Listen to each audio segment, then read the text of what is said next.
Hey, Axis and Allies fans, this is NATO and CIC, and this intro is going to be a little different, just because of the length of the intro.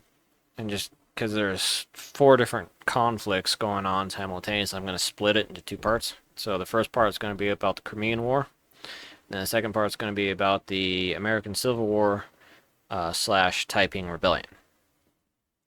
So we'll just dive right into the Crimean War. This conflict, at least officially, was over a dispute on who had responsibility for the Holy Land, the Roman Catholic France or Eastern Orthodox Russia. However, it can be said to some degree that the real motivations for this conflict were far less holy and more geopolitical. The Ottoman Empire was weakening, and Russia sensed an opportunity to expand into the Balkans. Russia set its sights on Constantinople in particular because this would give Russia access to a warm water port, a port that did not freeze over in the winter.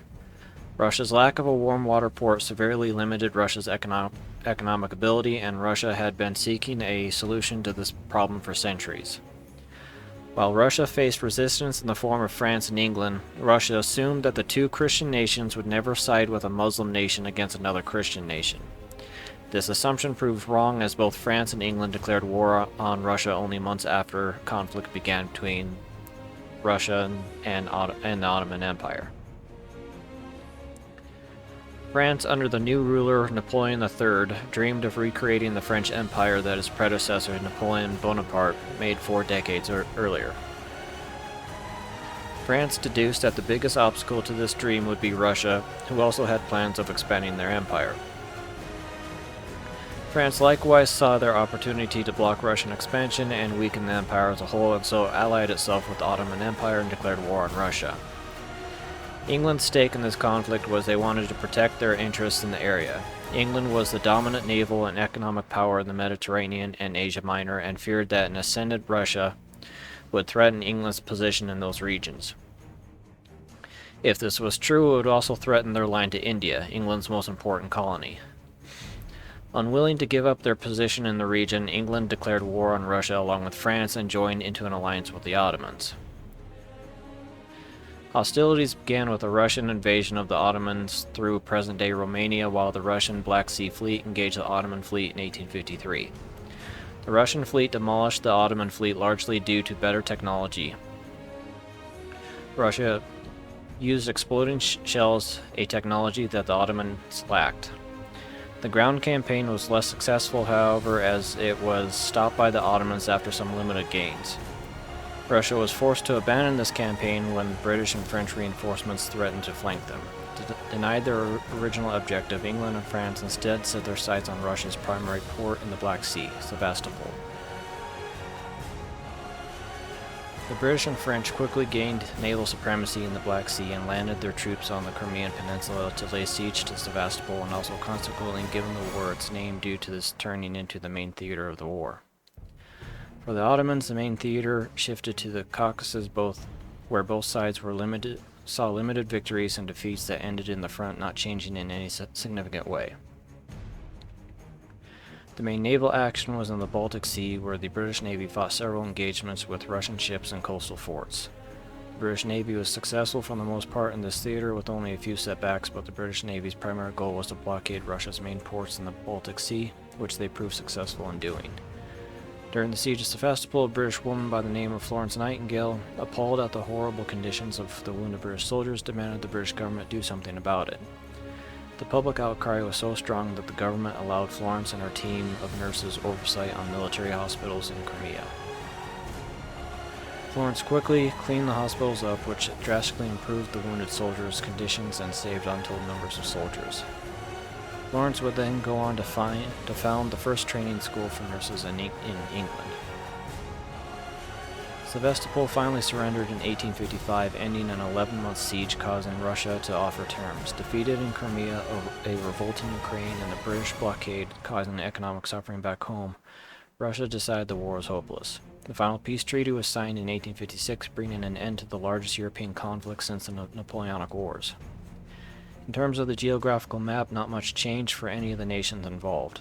The biggest change was in the hearts and minds of the nations. England and France, longtime enemies, had fought side by side in a major conflict and would come out of the war closer. This would create the foundation for which the strong alliance would be built on going into the world wars. British dominance of the Mediterranean and Asia Minor would continue while France used the victory to become a major power in Europe once again. For the Ottomans, their biggest takeaway from the war was they survived. This victory would allow the faltering empire to limp along until World War I. Russia, denied its warm water port, would now be forced to look east for its port, which would eventually put them into conflict with Japan 50 years later. Additionally, the defeat further eroded the already flagging confidence in the Tsar and his government and proved to be the first steps towards the revolutions that would rock Russia in 1917 and the fall of the Tsar and the rise of the Soviet Union. Alright, now for the American Civil War and the Taiping Rebellion. Starting in 1850, the Qing dynasty of China fell into a civil war as a group of Chinese Christian converts calling themselves Taiping led millions of Chinese to rebel.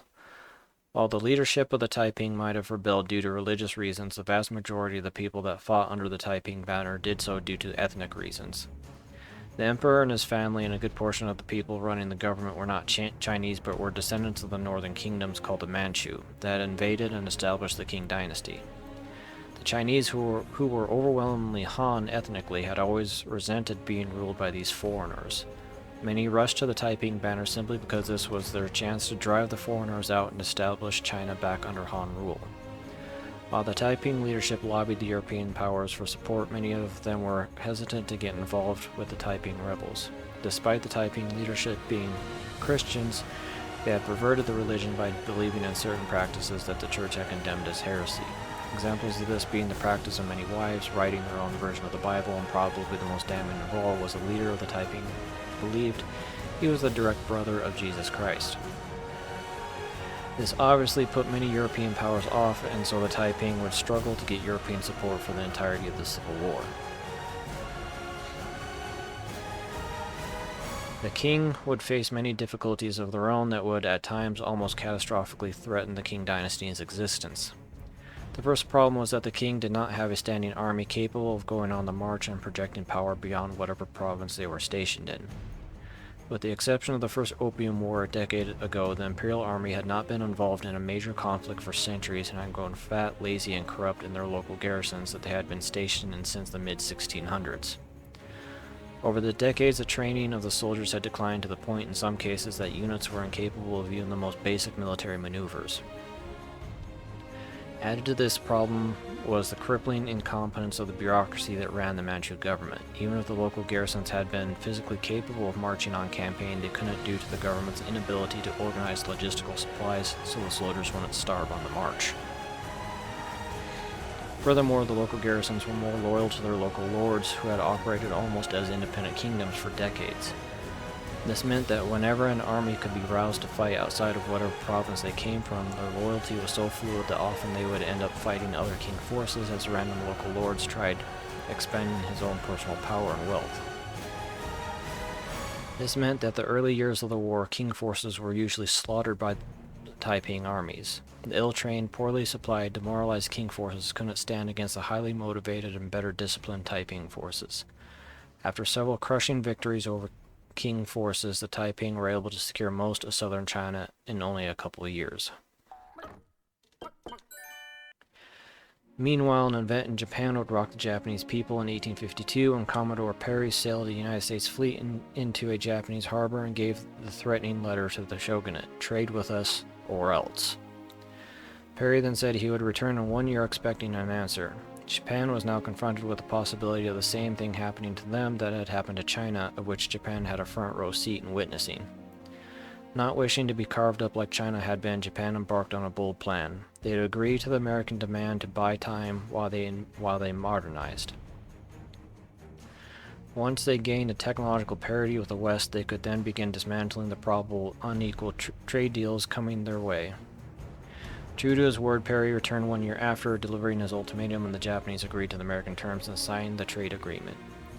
Japan quickly used the increased contact with the West to learn from them and began modernizing at a frenzied pace. Japan would even get a bit of a break when the American Civil War began, as American focus shifted off of Japan and instead looked internally. Events back in the United States would soon distract America's gaze as Kansas erupted in violence in 1854. The issue of slavery had always been a source of tension almost from the beginning of the still relatively young nation. The balance between the anti-slave North and pro-slave South had been maintained by there being an equal number of states in each camp. As long as the balance was maintained, the tensions were kept at a manageable level. The addition to two new states would throw this delicate balance into chaos when Texas and then California joined. Texas joined as a pro-slave state, and this tilted the balance in the Southern favor. The North countered by adding an anti-slave state in New England and pushing the Missouri Compromise through Congress. This drew a line on the map of the United States and said that no pro-slave state could be added above this line in the future. This also meant that any future states added to the Union would be free or slave based on where they fell on the line. This compromise did not really satisfy the North or the South and really just kicked the problem down the road again. The introduction of California instantly caused the compromise to unravel. As one of the largest states to be admitted to the Union, California was on both sides of the compromise line, and furthermore, the new state elected to be a free state. This tilted the balance in favor of the North, greatly angering the South. In response, the South pushed the Kansas-Nebraska Act of 1854, which would add these new territories as states and would have the new states vote on whether they would be free or slave states. This flew in the face of the Missouri Compromise, as both Kansas and Nebraska were both well above the compromise line. Pro- and anti-slavery groups quickly flooded into Kansas to fill the voting boxes, where violence quickly erupted in the towns and countryside. Remarkably, a mini civil war formed in the territories that saw whole towns and villages fought over and burned. Bleeding Kansas, as it became to be known, will go on all the way up to the start of the larger Civil War in 1861. Events would shift the focus back to Asia as the Second Opium War would kick off in 1856. This war stemmed from the British desire to expand on the treaties that England forced the Chinese to sign back in the First Opium War. The spark came when Chinese forces seized the British merchant ship Arrow on piracy charges. The British demanded that the Qing government release the crew and apologize for the insult to British honor. When the Qing government refused, the British used this to declare war on China. The Qing managed to score an early victory due to British unpreparedness and overconfidence. This embarrassment caused the British to take the King a little more seriously, and they spent the better part of a year building a powerful invasion force that would crush the King with overwhelming firepower. Then a mutiny in India prompted the British to shift their focus to India, meaning that the earliest possible operations to China would have to wait until 1858. The British still conducted limited operations around Hong Kong, and by the end of 1858, the area around Hong Kong had been secured, which freed the British to begin their advance to Beijing in 1859, and see the largest battles between the British and the Qing forces. Also, in 1859, an incident in the United States would push the already divided nation closer to all-out civil war. A radical abolitionist by the name of John Brown and a group of supporters seized a federal armory in Harper's Ferry. The plan was to take the weapons and then move south to trigger a massive slave uprising to forcibly remove slavery. The plan never got that far, as the American army arrived and killed or captured all of John Brown's people. The consequences of this were drastic, nevertheless, as the South became convinced that a conflict of some sort was on the horizon, and thus began arming and training militias. This meant that when war did begin in 1861, the South was much more prepared than they otherwise would have been. Back in China, British forces won several victories against the Qing forces and entered the Qing capital of Beijing in 1860, and very nearly toppling the dynasty. The emperor was forced to agree to the British terms, which included a permanent embassy in the capital, even more trade agreements favoring England, and more trade ports open to England. For the Taiping, this would have been a golden opportunity to take advantage of the Qing's weakened state, but infighting in the Taiping ranks prevented the Taipings from being able to effectively take advantage of this opportunity. For now, the civil war in China had stalemated and the lines remained relatively unchanged. Back in the United States, the slavery issue would finally cause the delicate balance to snap, and every southern state break away from the United States and drag the country into civil war in 1861. The trigger was when Lincoln won the 1860 election despite Lincoln not appearing on Southern ballot boxes. Fearing that they had lost their voice in government and believing that Lincoln would outlaw slavery, the Southern states rebelled to protect the institution of slavery. War began when the Confederates fired on Fort Sumter, forever destroying any hope for a peaceful solution. Due to neither side being prepared for this, most of the fighting in 1861 was restricted to small skirmishing around the border. 1861 did see a major clash in the Battle of First Manassas, which was the largest battle ever fought in North America at the time.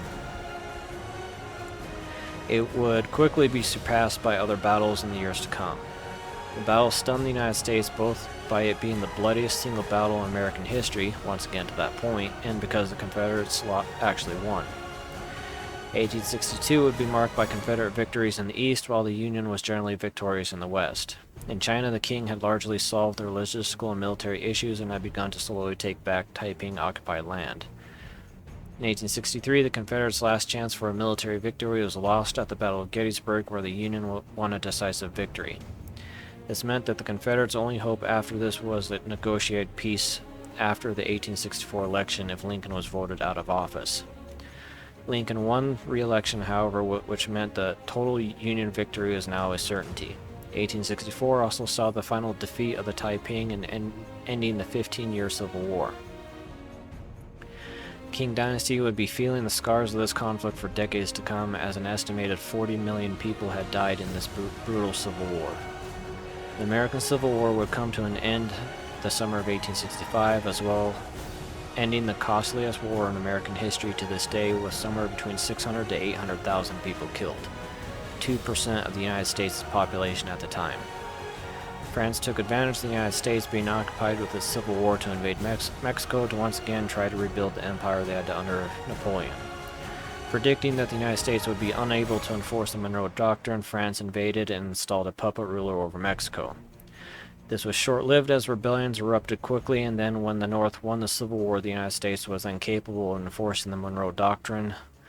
France withdrew due to the escalating resistance in Mexico and pointed threats from the American government. Welcome back, Axis and Allies players. This is NATO and the CIC, and we are in our next scenario. We've finally got our hard drive fixed, and everything's back on track, finally. So we're coming back with a scenario that has an optional component. We're combining the Crimean War and the Taiping Rebellion into the same scenario. You can play them separately, but they actually happened at the same time. So there'll be a lot going on this, because we'll have the Taiping Rebellion, which is just basically a Chinese civil war, the Crimean War, the American Civil War, and the Second Franco-Mexican War going on. All almost simultaneously. Granted, they're completely separate wars. One, they can't interfere with each other. They don't, like, Russia during the Crimean War can't get involved with the American Civil War. Granted, they don't happen simultaneously, but like the Americans, either North or South, can't get involved in the Taiping Rebellion, and like the Crimean War, Russia or the Ottomans can't get involved with Taiping. They're completely separate wars. Here's the calendars for, like I said, you can play them together or separately. So this is the Crimean War, and then this is everything else: the Taiping Rebellion, the American Civil War, and all that fun stuff. There's 3 new technologies that can come out. There is hospitals, rifling, and ironclads. So a couple of new units on the board now: ironclads, coastal guns, fortifications. All the the previous technology still carry forward, so cannon get first strike now, and cannon don't need accompanying cavalry to move. They can move independently now. It's a fairly long scenario, but it's also fairly quickly because for a good portion of it's just the Taiping, the king and the Taiping fighting, so it goes by relatively quick. But is just the general setup of the board. So you can see there's a lot going on.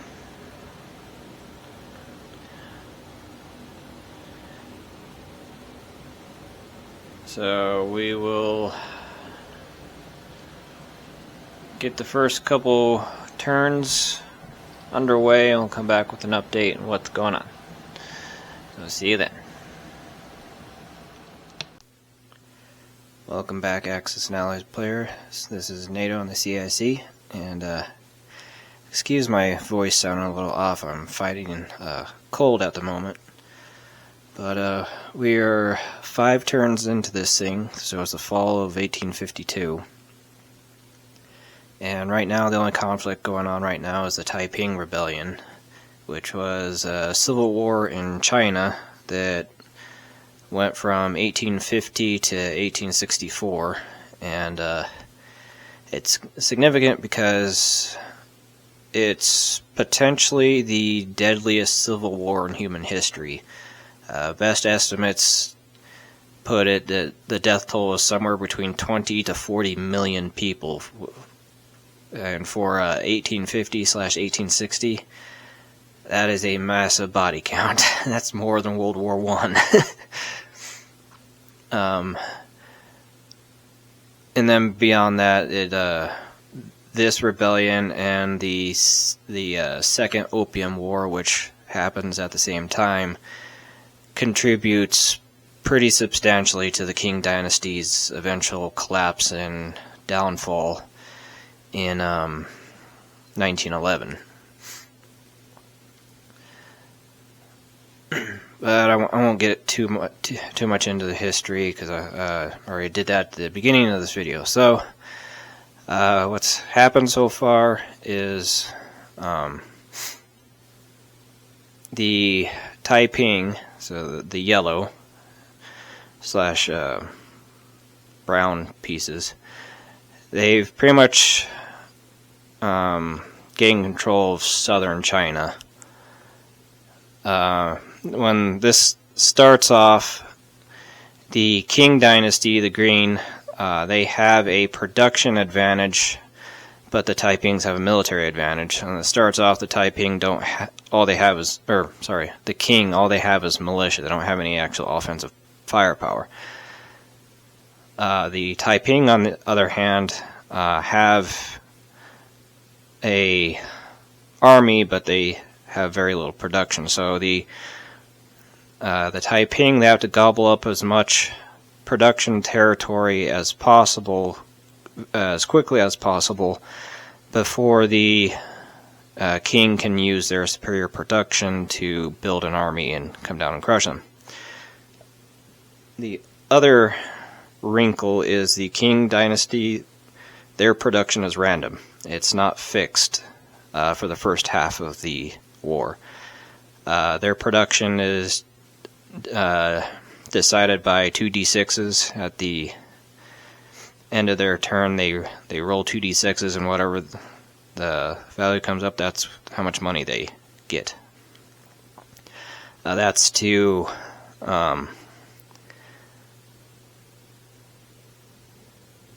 represent the one of the major problems the Qing dynasty had in the first half of the war was their logistics was terrible.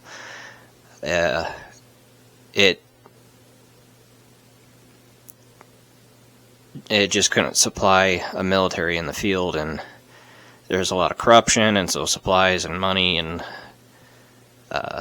equipment was sold off to line officers' pockets, and so on and so forth.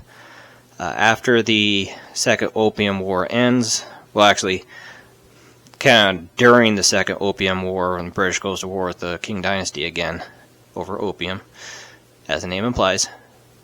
The Qing dynasty had managed to hammer out a good portion of its logistical problems, and its economy kind of stabilized.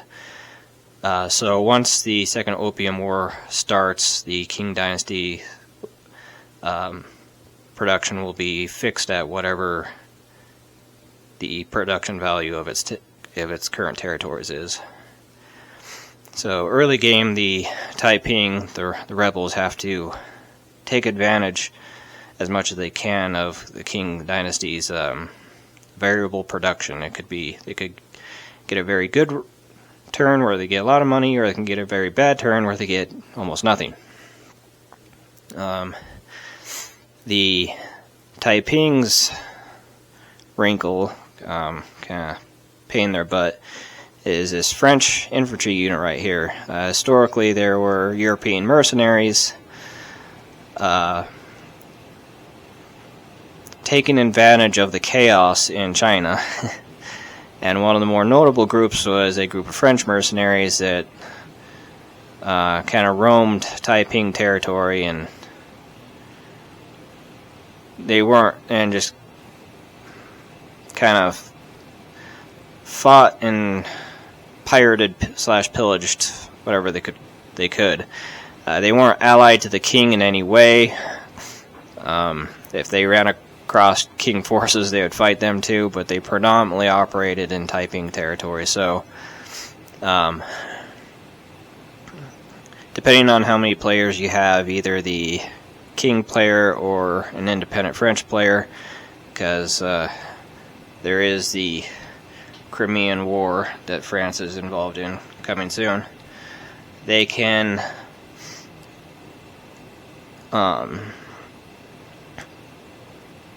roam around in any Taiping territory. They can't take the territory, but they can disrupt its production, and they can only attack Taiping forces. They can't, if they're in a territory that has Qing forces in, it can't defend with them, and it can't attack them. It can only attack Taiping forces. There's British forces here in Shanghai and Hong Kong. They are strictly neutral unless either side, either the Qing or the Taipings, attack them. Then they enter the war in a very big way, and it's generally suicide to whoever does that, because then the entire British Empire will come crashing down on them, and that'd just be bad news for which either side of the fence attack them in terms of the Chinese Civil War. But the rest of the players, the rest of the nations aren't idle. France is. Oh, and if these French mercenaries get destroyed on the France's next turn, they can place a new one. It has to come out of Shanghai.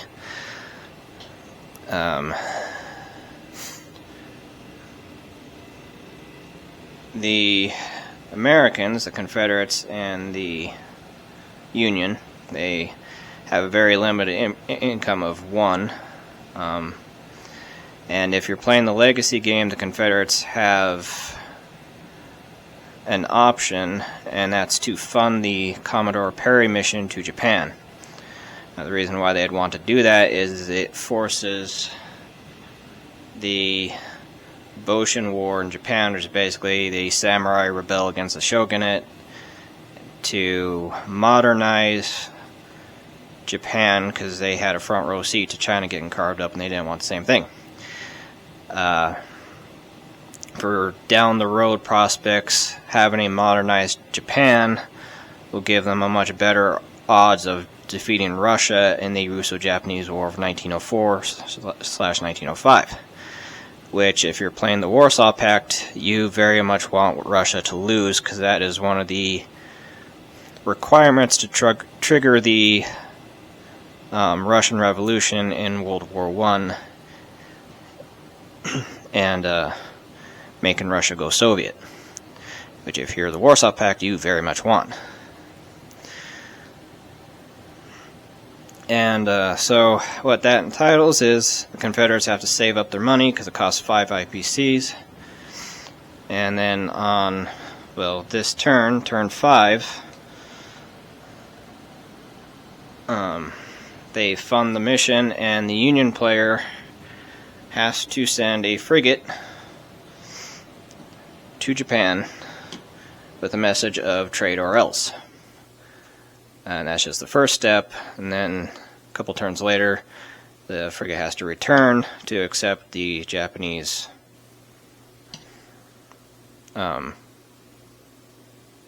accepting of the terms. So that is what is potentially going on this turn. If the Confederates decide to fund it, they probably are, because they've been saving their money when they could have spent it on infantry or something else.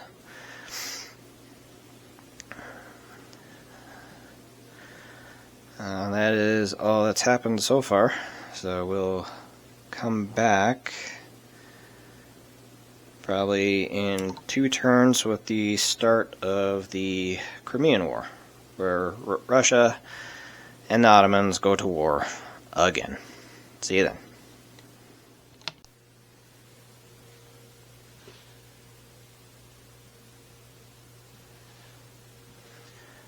Welcome back, Axis and Allies players. This is NATO on the CIC, and we're in the fall of 1853.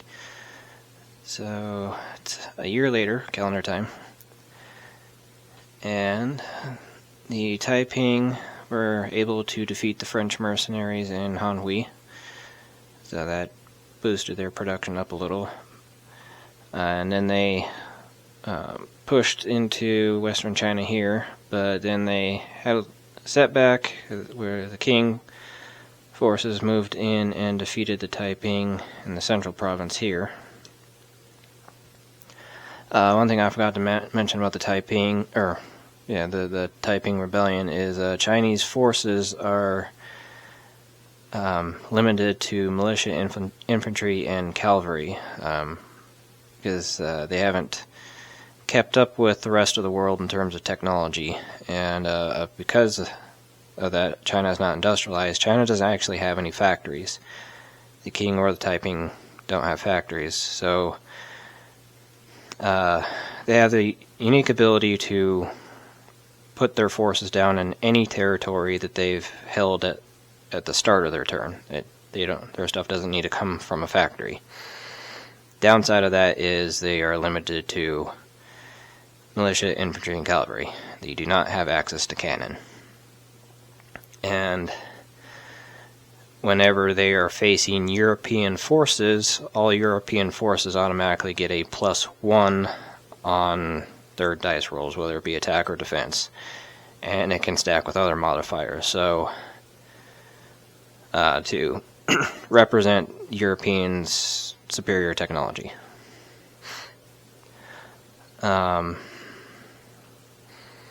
But the big news of this turn is the Crimean War has started, so Russia and the Ottomans are at war.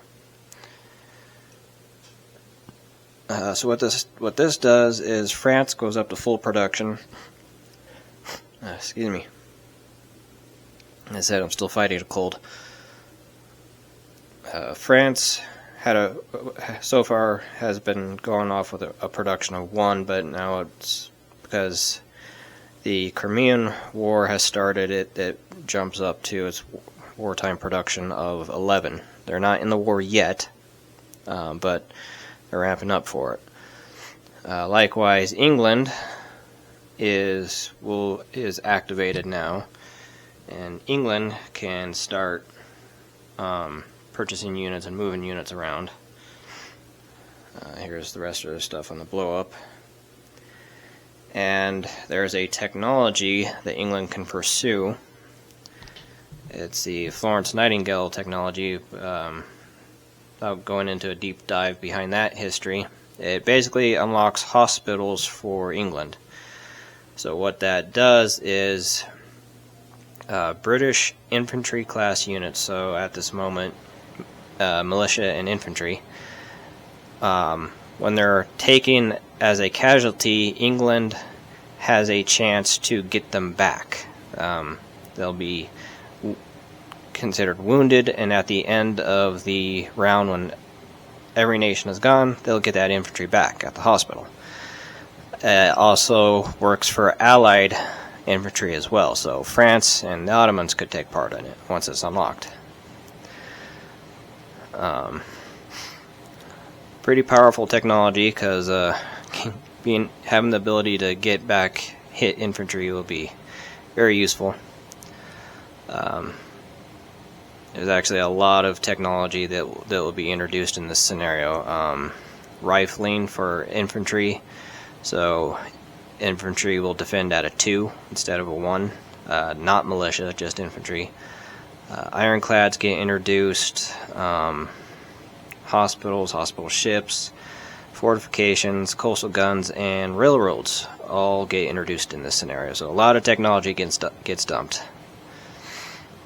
The Confederates did fund the Commodore Perry mission, so that Union frigate stopped by Japan, told them trade with us or else.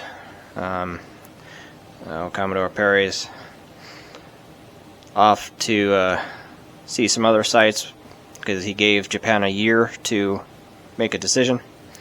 So in 1 year's time, i.e. next turn, he'll return to hear the Japanese decision.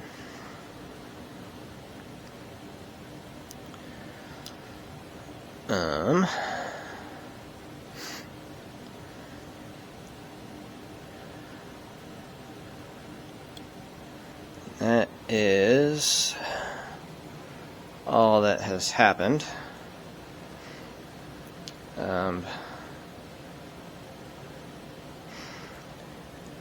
So the Crimean War, a little bit about what that was about.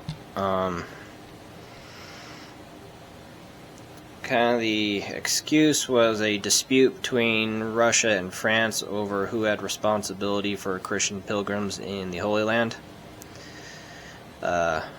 Because traditionally it had been the Russian Orthodox Church that had responsibility for pilgrims and the faithful going to the Holy Land to visit the sites. France, who at this time was under the control of Napoleon III, direct descendant of Bonaparte, the big guy during the Napoleonic Wars. Well, he has dreams of reconstituting the empire that his uncle, or however the family tree works, created. He recently staged a coup, toppled and basically crowned himself emperor again, and he saw Russia as the biggest obstacle into recreating the French Empire that his famous ancestor relative created. Let's see, 1850, so roughly 40-some years ago. And this dispute over who had responsibility for Christians in the Holy Land was just kind of an excuse. The real reason behind the Crimean War was a lot more geopolitical and a lot less holy or faithful. It stemmed from Russia, and this is a problem/desire that exists today, is Russia is seeking a warm water port. In other words, a port that stays unfrozen year-round. Russia does not have this luxury at this point in time, and the Russian Tsar saw this lack of a warm water port as his country's greatest obstacle to becoming the preeminent European power. So the Tsar set his sights on Constantinople. his goal was to take Constantinople, or at least install a puppet government answerable to St. Petersburg, and he would have his warm water port, thinking that no European powers, particularly England and France, being fellow Christian nations, even though they are from the Roman Catholic variety of Catholicism, would never side with a Muslim country against a fellow Christian country. Fortunately or fortunately, depending on which side of the fence you're on, he thought wrong. France and England were very much willing to side with a Muslim nation against Russia in order to keep the status quo. At least mostly on the British side. France just didn't want Russia to grow in power because, like I said earlier, Napoleon saw Russia as the biggest obstacle to recreating the French Empire. So he sided with the Ottomans basically just to keep Russia from growing into the Balkans, which absolutely will not become a problem later on. England's desire was to basically maintain its position as a preeminent power in the Middle East, or Mediterranean.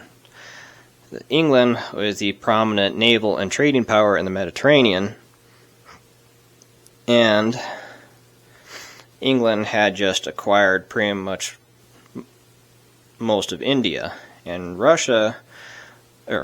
England was afraid that if Russia got control of Constantinople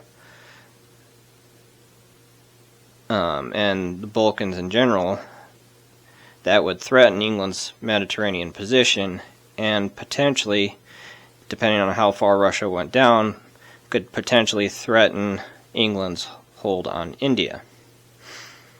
So England sided with the Ottomans to protect its geopolitical position in the Mediterranean and India.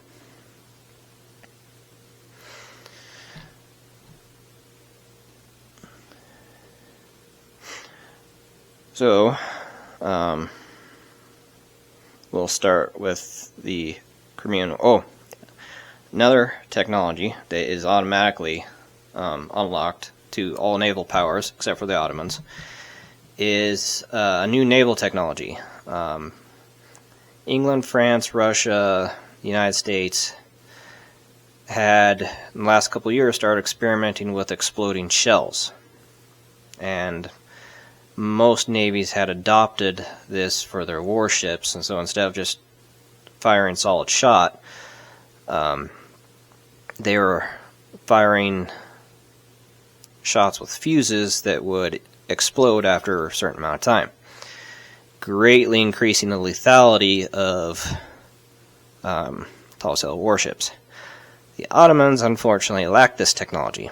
So what that means gameplay-wise is all frigates previously had been hitting at a 1. All frigates now hit at a 2 or less, except for the Ottomans.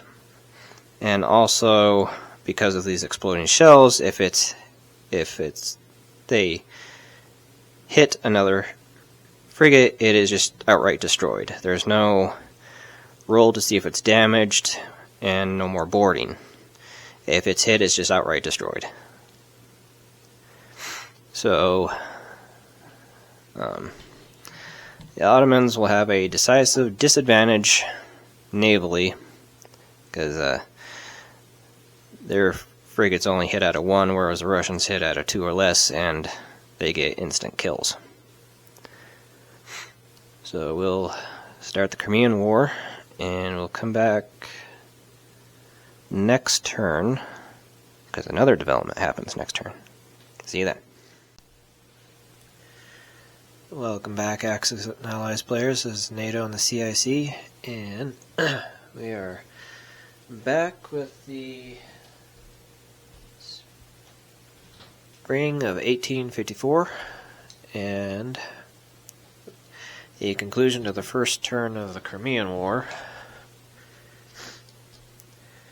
But we'll start with the Taipings first. Not a whole lot changed. New batch of French mercenaries arrived, and the Taipings pushed into the central province to try to retake it.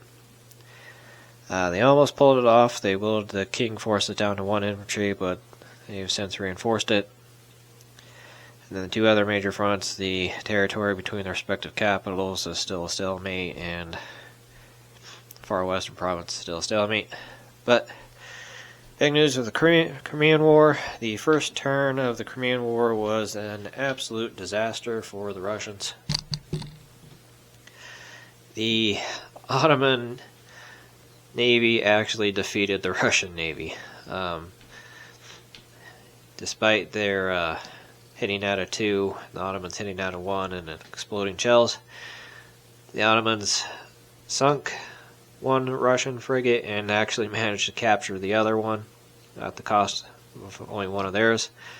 Because the Ottomans don't have exploding shells, they still have the ability/option to try to board damaged enemy frigates, and they managed to sink the one, damage the other, and successfully boarded it. So they actually captured the Russian frigate here.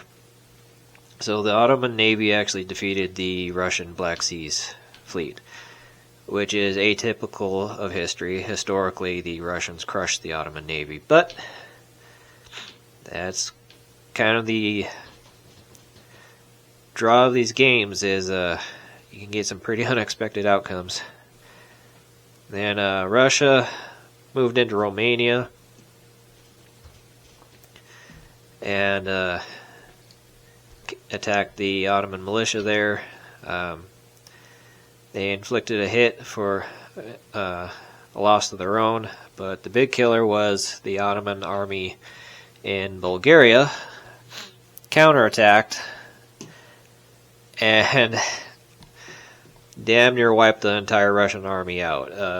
Reduced it down to 1 infantry. So far, the beginning of this war has been an absolute disaster for Russia. But that's all the conflict that's gone on. France and England are not in the war yet, but they are preparing. England laid down a bunch of transports and moving their forces around. England and France will join the war next turn. And then the next thing globally, politically, is a year is up, so Commodore Perry will be returning to Japan to sign the final treaty that opens Japanese ports for European trade. And then the other thing is tensions between the North and the South are escalating. So now begins what was called Bleeding Kansas. So this is Kansas up here. It's kind of hard to recognize because it's buried under pieces, but what was going on is the question of slavery in the United States is getting more and more heated, and the South managed to get a bill pushed through Congress called the Kansas-Nebraska Act. And what that basically meant is that Kansas and Nebraska, which were territories at this time, were going to be admitted to the Union as states, but they're going to leave it to the states to vote whether or not they would enter as a free or slave state. Now this was a problem because previously a previous bill called the Missouri Compromise was passed that stated any state admitted north of this line would be automatically free. Any state admitted south of this line would be admitted as a slave state. Well, Kansas and Nebraska are both north of the Missouri Compromise line, so this flew in the face of the Missouri Compromise and in effect negated it completely. But why it's called Bleeding Kansas is because when it was announced that the states would hold a vote, Kansas and Nebraska would hold a vote on whether or not they'd be admitted to the Union as free or slave, a bunch of pro-slavery and a bunch of anti-slavery factions flooded into the states to pack the ballot box. This quickly led to conflict, as you had these factions literally start small-scale skirmishes and battles where people were shot, towns were looted, and in some cases burned. So what happened, ironically, is you had this kind of mini civil war that would be a prelude to the actual civil war happening in Kansas and Nebraska. It's more famously focused on Kansas, hence the Bleeding Kansas. Excuse me. Still fighting a cold. How this plays out is Union player and the Confederate player will just be able to duke it out in Kansas. Has no bearing on the actual Civil War. It's just kind of a prelude to the big show. You had to play out a historical event and just give the North and South player something to do while they're waiting for the big show to kick off. So that's... Well, and it also, because it raises tensions between the North and the South, it does boost their production, because the North and the South, they have a production of 1 right now, so because this raises tensions between them, this will raise their productions to 2. So that's all that happened, and we'll come back. Probably looks like 2 more turns, because something happens in Ukraine. That'll be the next major event, so see you then. Welcome back, Axis and Allies players. This is NATO on the CIC, and we're in turn 10, or the Spring 1855 turn.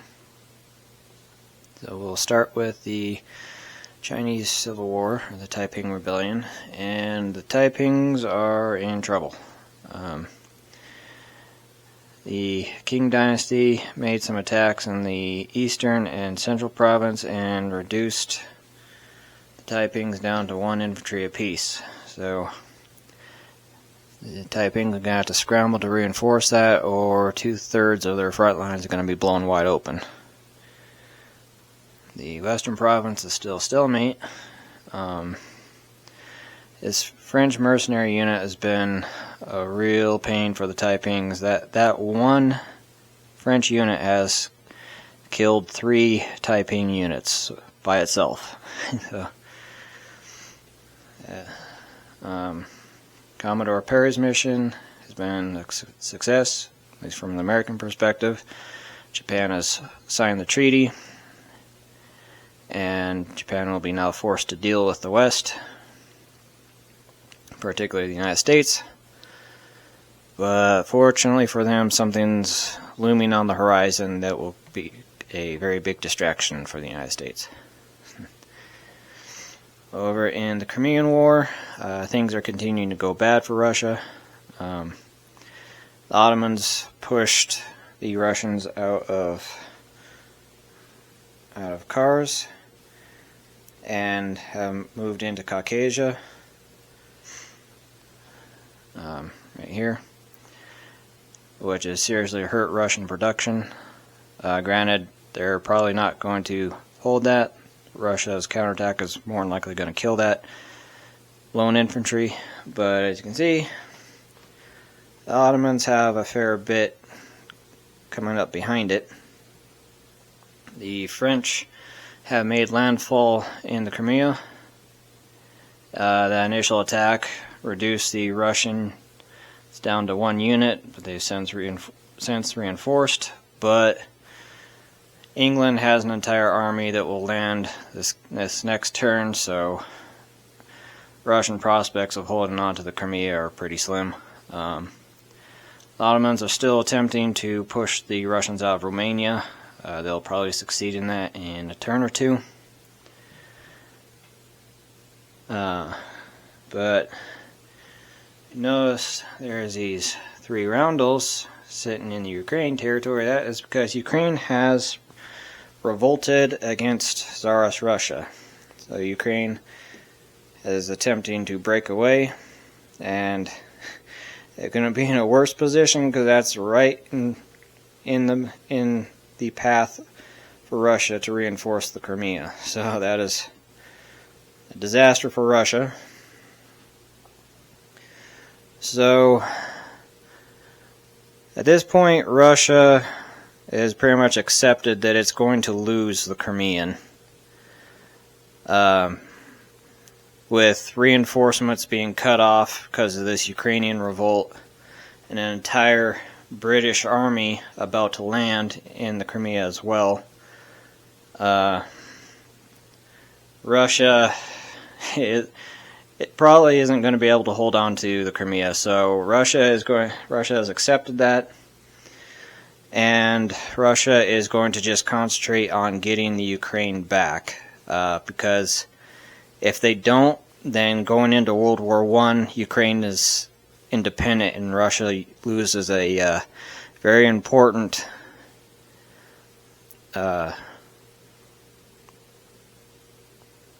production territories it will desperately need against the Germans in World War I. So Russia still has a chance to win this, has no chance to win the Crimea, so Russia is just going to focus its efforts on getting Ukraine back, so it'll have it going into World War I. The naval war in the Baltic / North Sea between England and Russia is kind of going back and forth. But with Ukraine revolting and the Ottomans in the Caucasia, Russian productions took a big hit, so Russia's ability to continue funding a navy has been seriously hampered.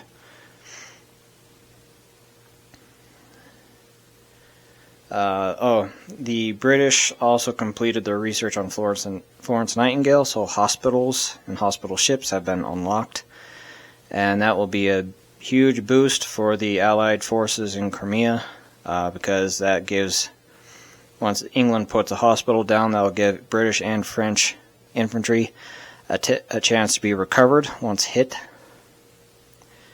And then once the Crimean War is over, that technology will spread, so the North and South in the looming American Civil War will also have access to that technology, which will be a big help. And speaking of said looming Civil War, bleeding Kansas between pro-slavery and anti-slavery forces is continuing, with the anti-slavery forces having a slight advantage. The anti-slavery forces have whittled the pro-slave forces down to 1 infantry in Lincoln, with 2 infantry for themselves. Then down here in Medicine Lodge, it is an even 1 versus 1. So it'll be interesting to see how that plays out, who wins. Other than that, the North and the South are just continuing to build up their forces in preparation. And that's all that has happened so far. We'll probably come back at the end of the Crimean War which is only 3 turns away, and there's nothing event-wise that happens in between. So we'll come back with the end of the Crimean War and see who wins that, and see if Ukraine will be independent or not. So we'll see you then. Welcome back, Axis and Allies players. This is NATO and the CIC, and we're in the spring of 1856, and the Crimean War is over. And Russia lost 3 points to 1. But we'll start with the Taiping Rebellion, and then we'll finish with breaking down the Crimean War. So the Taipings are not having a good time. The Qing dynasty has pushed them out of Guangzhou and then pushed in and retook Sichuan and the central province here, and then pushed in. Granted, only 1 infantry survived, but they actually retook some original Taiping territory, first time in this war. And the province separating the capitals, the Qing dynasty capital and the Taiping capital, is still locked in a stalemate. But Taipings are in serious trouble. But fortunately for them, the Qing dynasty is about to get a very big distraction. You see there's this one marker that is representing all this British stuff right here. It's because the Second Opium War has begun. England has gone to war with the Qing dynasty. So that's going to be a massive distraction for the Qing, and a opportunity for the Taiping to maybe recover, because all those European units hit at a +1, so infantry attack and defend at a 2, cavalry attack at a 3, defend at a 2, and cannon defend at a 3. Plus, hospitals have now been unlocked for everyone, except for the Chinese. So there's also a hospital there, so British will be able to recover infantry losses. So that means the Qing are going to have to devote a significant portion of their resources to fighting the British. But on the plus side, the Qing production has now stabilizes, so it consistently gets the sum of all of its territory instead of it being random. But that's the state of the Taiping Rebellion. Things aren't going well for the Taipings, but they're going to give a little bit of a breather because the British are entering the war. Now the Crimean. See, the Crimean's pretty busy. Like I said, Russia lost 3-1. The points was the Ottomans got a point for keeping Romania, and then they got a point for taking Caucasia, and then France got a point for taking the Crimea. The Russians, they got a point for putting down the Ukrainian revolt and bringing Ukraine back under the fold, unfortunately for Ukraine. But as you can see, there's a lot of roundels that aren't Russian here. 2 Ottomans, a British, and a French, so yeah, Russia was definitely losing. Ironically, the one place they did win was the naval war against the British. Russia won the naval war. They defeated the British Navy. I know that's something you don't hear very often, but surprisingly it happened.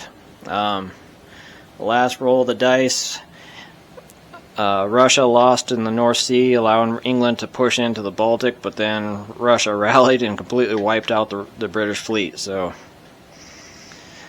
that was Russia's one ray of sunshine and retaking Ukraine. So what does this mean going forward? Russia retains the Ukraine. All the territory all territory goes back to its original owners. But more importantly, this is the first check mark that has to happen in order for the Russian Revolution in World War I to happen. Russia has to lose this war, and that's the first step to the Bolsheviks getting a shot at creating the Soviet Union. So, the Warsaw Pact, also played by my wife, she has accomplished the first step into making the Bolshevik happen, which will create the Soviet Union. Her next hurdle that she has to win is she has to, as Japan, she has to defeat Russia in the Russo-Japanese War of 1904. That's her next check mark that she has to check. But she's got the first one. And then the U.S., what's going on in the United States. Bleeding Kansas has been whittled down to one unit apiece, one pro and one anti-slavery, down in Medicine Lodge. So we'll see in the next couple turns what happens with that. And other than that, everyone else is just building up. Confederates building some up their forces, the Union doing the same.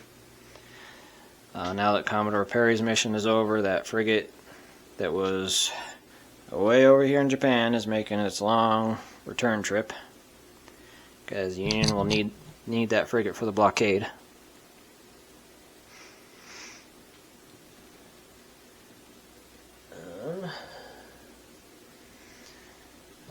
Otherwise, that's it. That's where we're at calendar-wise. That's Lincoln and Douglas on the watermark.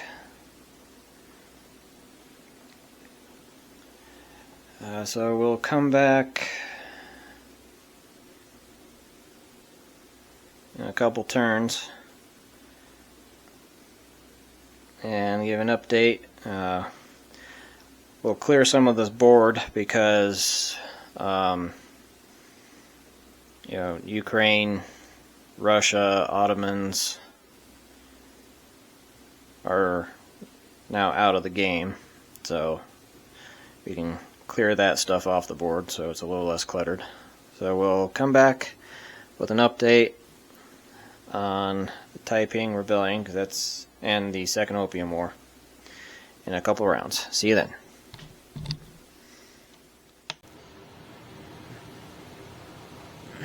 Welcome back, Axis and Allies players. This is NATO and the CIC, and we are in the fall of the 1859 turn, of the start of it.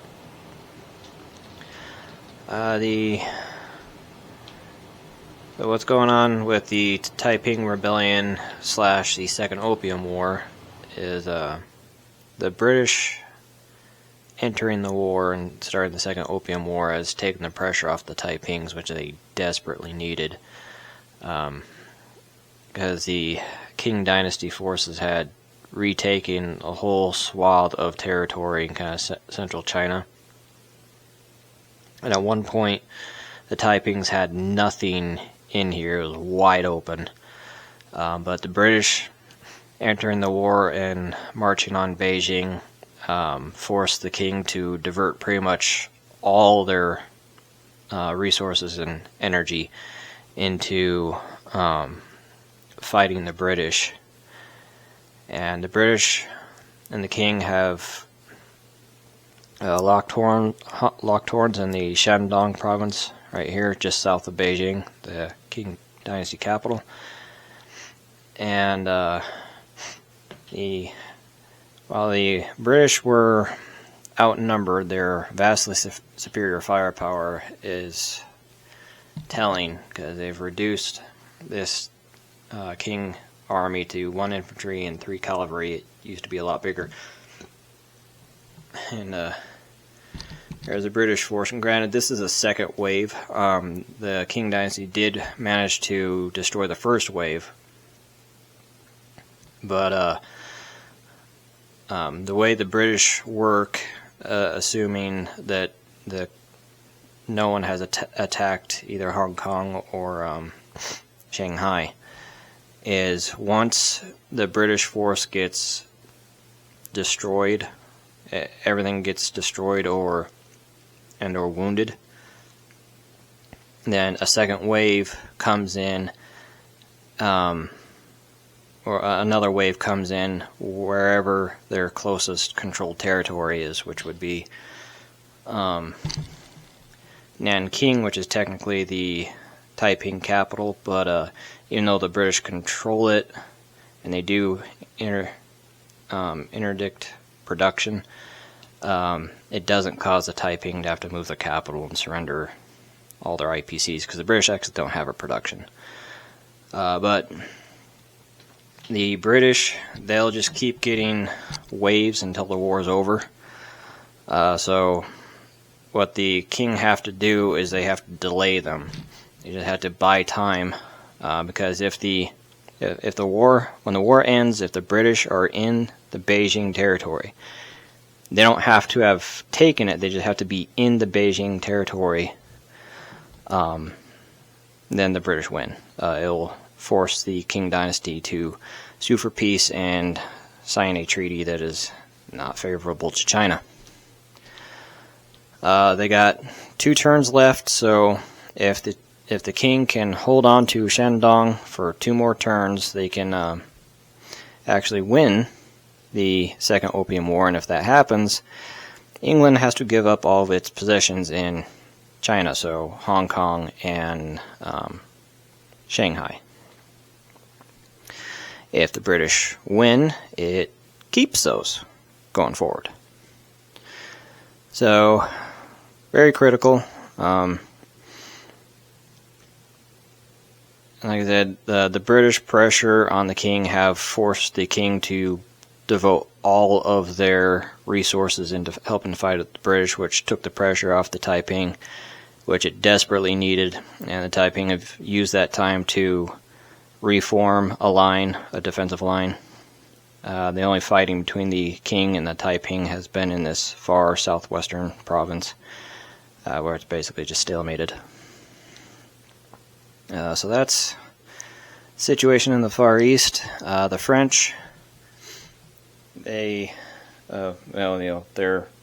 mercenary has been causing problems, but that's nothing new. But the French, they have, now that the Crimean War was over, they pulled out of the Crimea.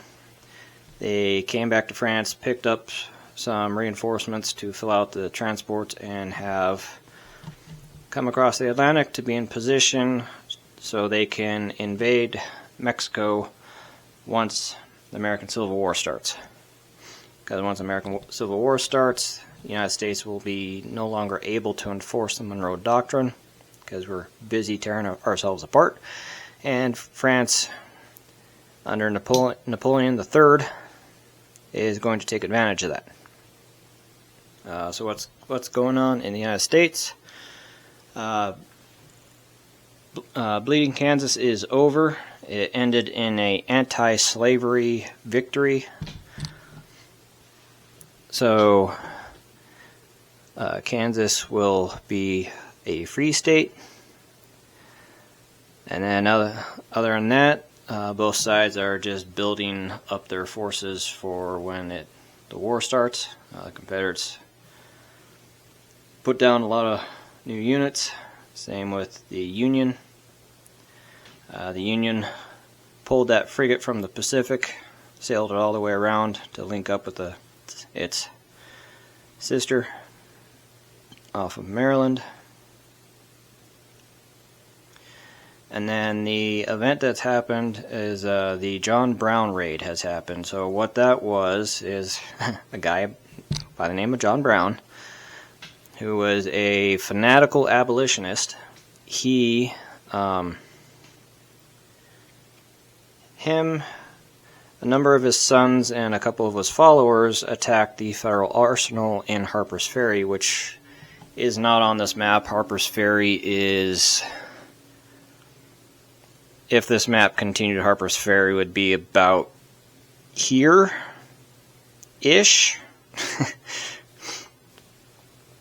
And the plan was to take the weapons and then march south, free a bunch of slaves, arm them, and that would be the catalyst for a massive slave uprising in the south.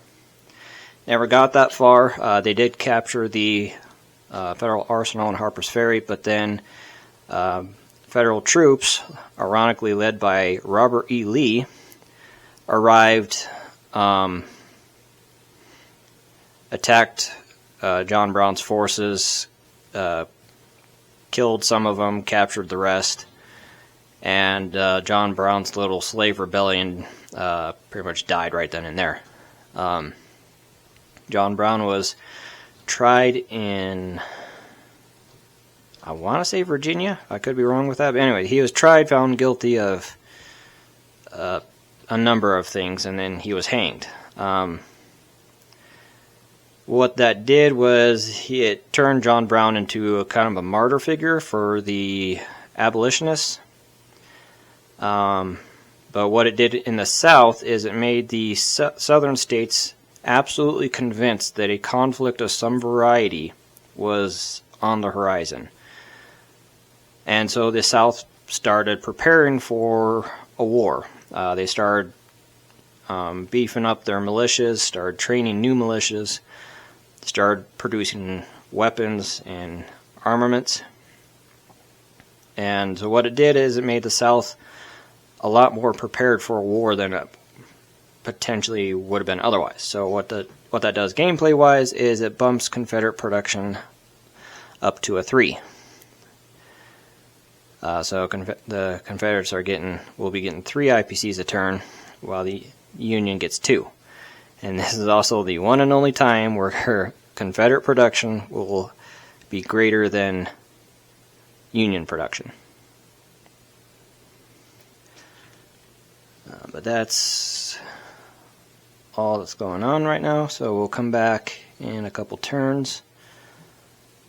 I believe, yeah, we'll come back when the Second Opium War ends, do a recap then, and then the very next turn, the American Civil War starts. So we'll see you then.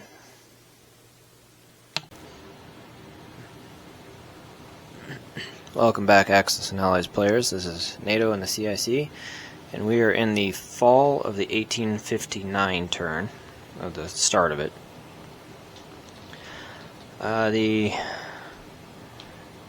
So what's going on with the Taiping Rebellion / the Second Opium War is the British entering the war and starting the Second Opium War has taken the pressure off the Taipings, which they desperately needed, because the Qing Dynasty forces had retaken a whole swath of territory in kind of central China.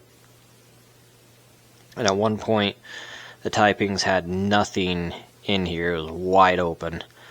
But the British entering the war and marching on Beijing forced the king to divert pretty much all their resources and energy into fighting the British.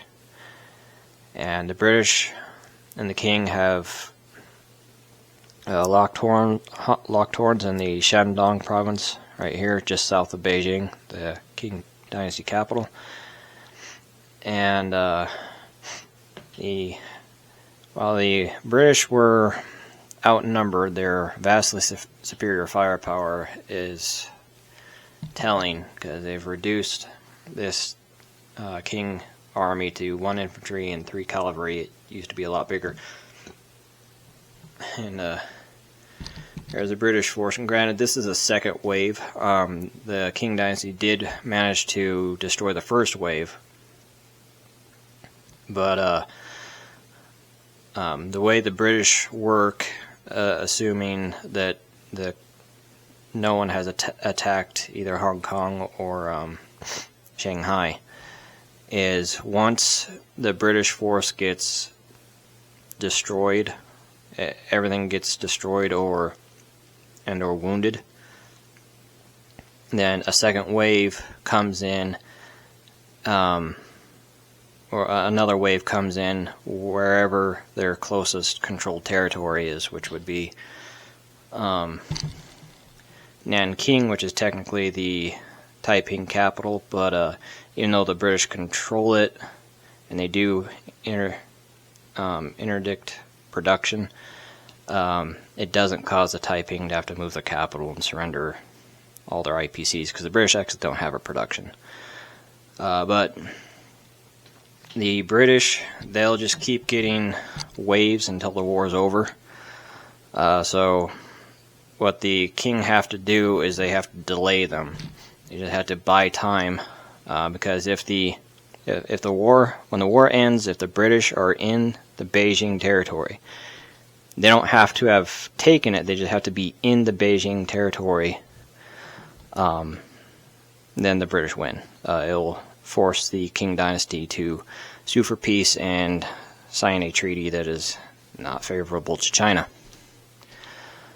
They got 2 turns left, so if the king can hold on to Shandong for 2 more turns, they can actually win the Second Opium War. And if that happens, England has to give up all of its possessions in China, so Hong Kong and Shanghai. If the British win, it keeps those going forward. So, very critical. Like I said, the British pressure on the king have forced the king to devote all of their resources into helping fight the British, which took the pressure off the Taiping, which it desperately needed. And the Taiping have used that time to reform a defensive line. The only fighting between the king and the Taiping has been in this far southwestern province, where it's basically just stalemated. So that's the situation in the Far East. The French, their mercenary has been causing problems, but that's nothing new. But the French, they have, now that the Crimean War was over, they pulled out of the Crimea. They came back to France, picked up some reinforcements to fill out the transports, and have come across the Atlantic to be in position so they can invade Mexico once the American Civil War starts. Because once the American Civil War starts, the United States will be no longer able to enforce the Monroe Doctrine, because we're busy tearing ourselves apart. And France, under Napoleon III, is going to take advantage of that. So what's going on in the United States?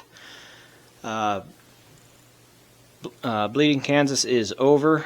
It ended in an anti-slavery victory. So Kansas will be a free state. And then other than that, both sides are just building up their forces for when the war starts. The Confederates put down a lot of new units. Same with the Union.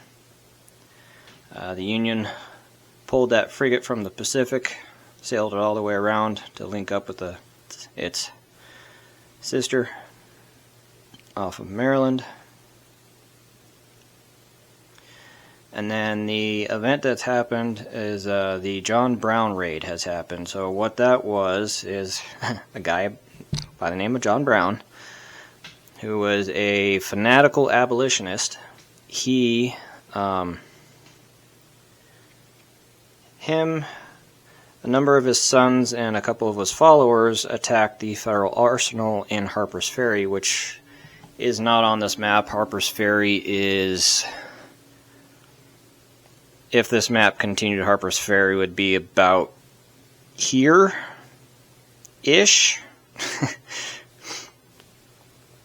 And the plan was to take the weapons and then march south, free a bunch of slaves, arm them, and that would be the catalyst for a massive slave uprising in the South.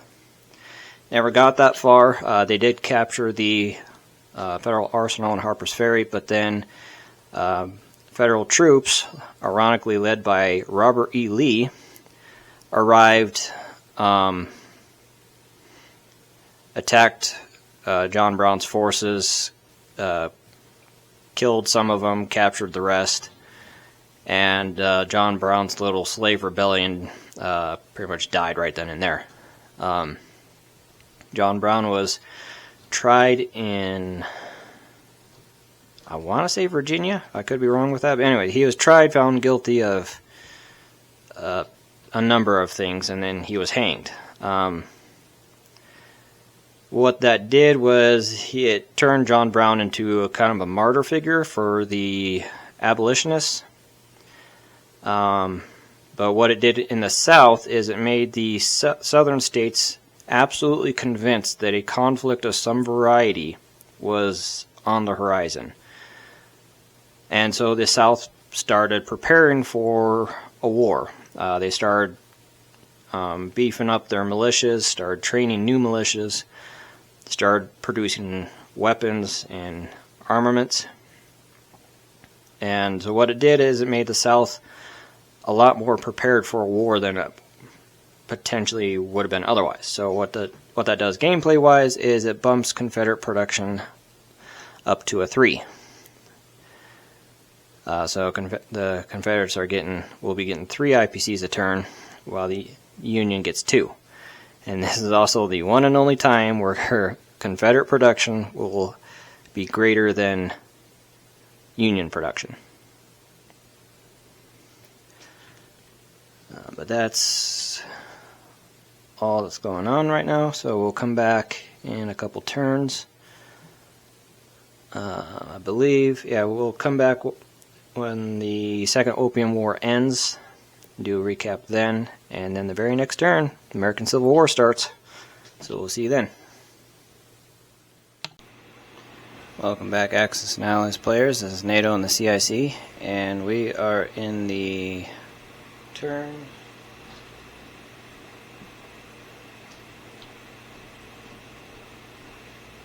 We're in the fall of the 1860 turn.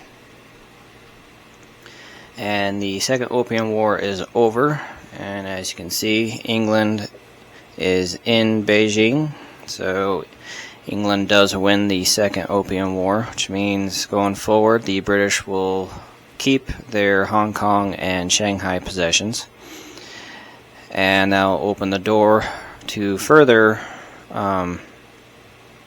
European nations carving out sections of China. So Germany will get their little colony in Shandong, and then Russia will eventually get their Port Arthur right here.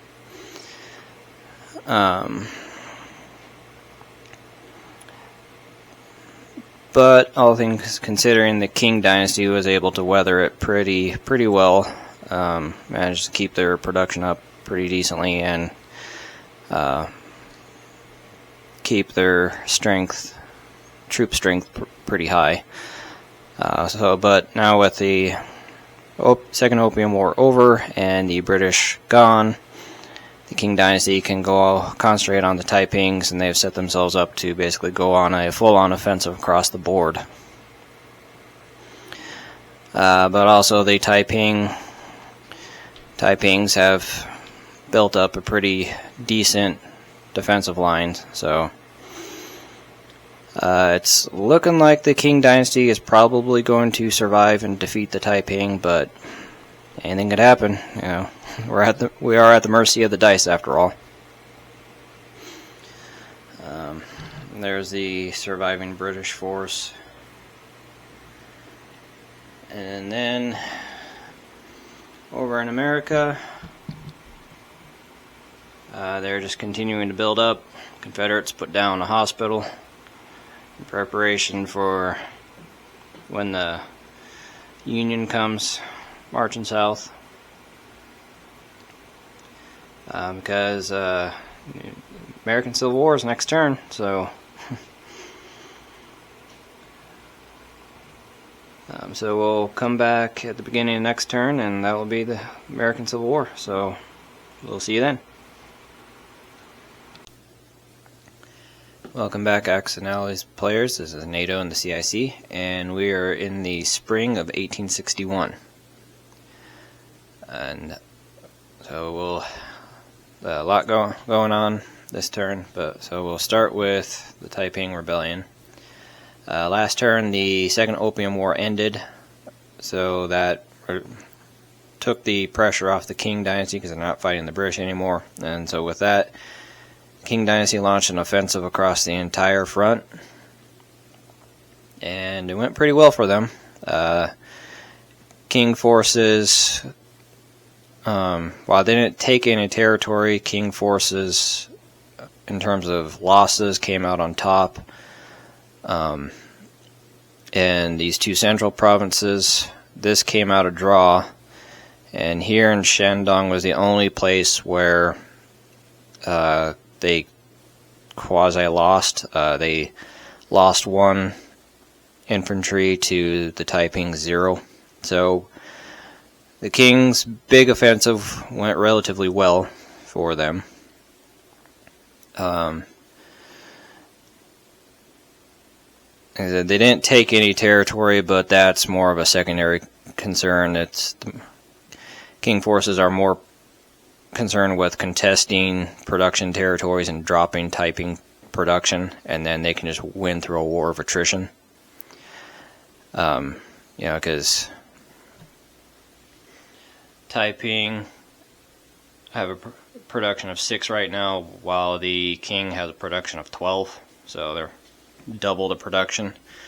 So as long as they can keep that going, the Taiping will eventually win just through a war of attrition.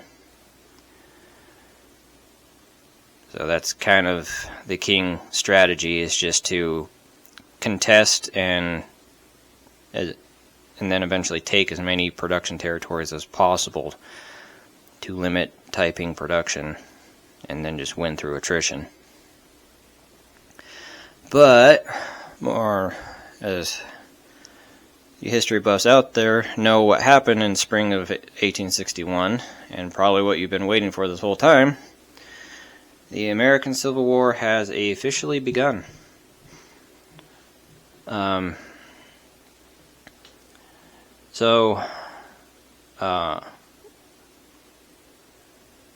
things about the American Civil War.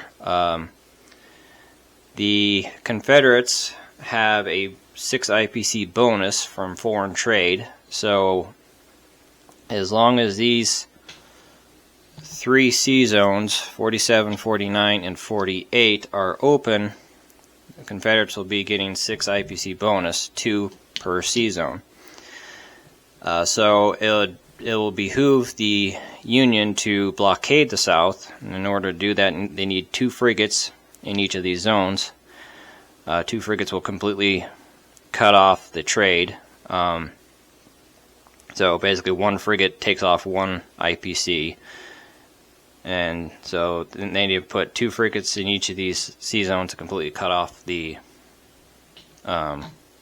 Confederates from foreign trade. And then this is an optional rule, but there is generals in this. And I know there is a pantheon of famous American Civil War generals, but I had to pick 4 for each side, just because scaling issues. If this whole thing was exclusively about the American Civil War, then I could add, every general under the sun. But because that is the map for the Civil War, I had to pick, and of course this is subjective, but pick who I thought were the most important generals of the Civil War. I know it's probably a little hard to see because these are so small, but for the Union we got Meade, Sherman, Grant, and McClellan. And for the Confederates we got Johnston, Jackson, Stewart, and Lee. And each of those generals do certain things. They're not considered units, so they can be taken as casualties, but whatever territory they in, they give certain bonuses to certain things. And I'll explain what each general does when they come out, because they come out at certain time frames. They don't all just get put on the board at once. They come out when they kind of historically stepped into their roles, not necessarily when they gain command or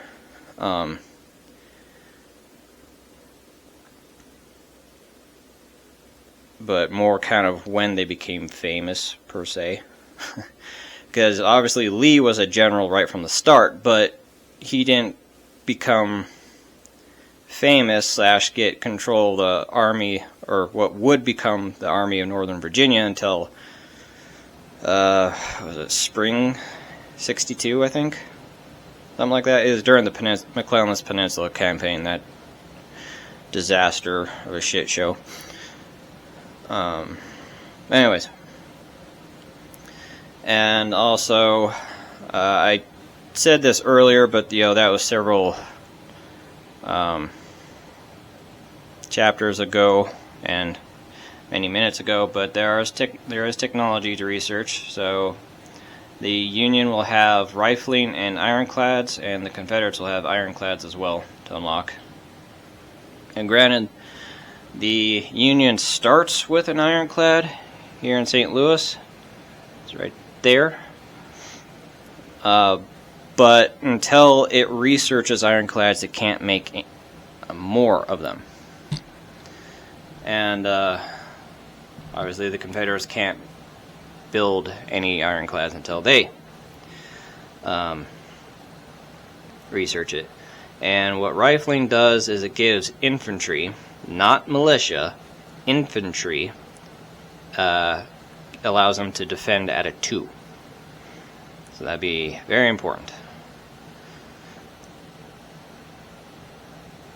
So that's about it, and probably more or less from this point out we'll be doing turn by turn, because there's just so much that happens in the American Civil War. So we'll be doing probably a turn by turn until it's over from now on. So we'll come back after the first turn of the American Civil War and see what happens. This Union militia here in Charleston is simulating Fort Sumter. So the Confederates will be obliged to attack their first turn, because it's kind of what starts the whole war in the first place. So Confederates will have to attack this Union militia here in Charleston, because that's simulating Fort Sumter. Oh, and Kentucky is neutral until spring of '62. Once spring 1862 arrives, Kentucky will automatically align with the Union.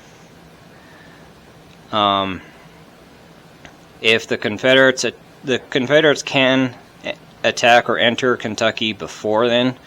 If they do, it'll automatically align with the Union. And also the Union, if the Union enters Kentucky before spring '62, it will align with the Confederates. So before spring '62, if anyone enters Kentucky, it flips to the opposing side. If no one enters spring of 1862, Kentucky will automatically align with the Union. Okay, I think that's it. So we'll come back next turn with a recap of the first turn of the American Civil War. See you then. Welcome back, Axis and Allies players. This is NATO and the CIC, and we are in the spring of 1861. And so a lot going on this turn, so we'll start with the Taiping Rebellion. Last turn, the Second Opium War ended, so that took the pressure off the Qing Dynasty, because they're not fighting the British anymore. And so with that, Qing Dynasty launched an offensive across the entire front, and it went pretty well for them. Qing forces while they didn't take any territory, Qing forces, in terms of losses, came out on top. And these two central provinces, this came out a draw. And here in Shandong was the only place where they quasi-lost. They lost 1 infantry to the Taiping 0. So the King's big offensive went relatively well for them.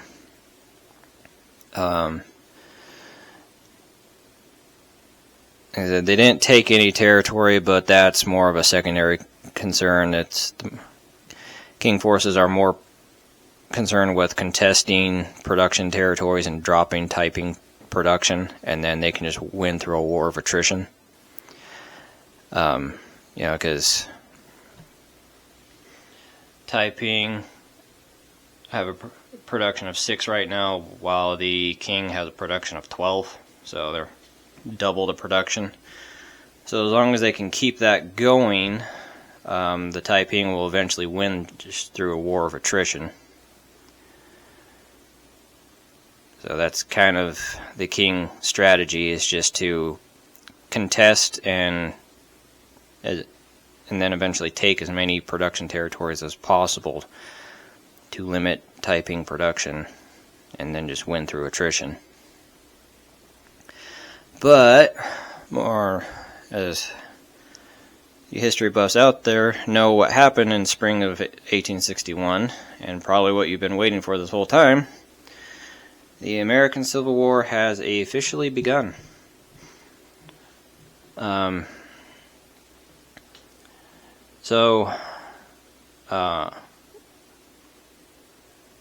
Some things about the American Civil War.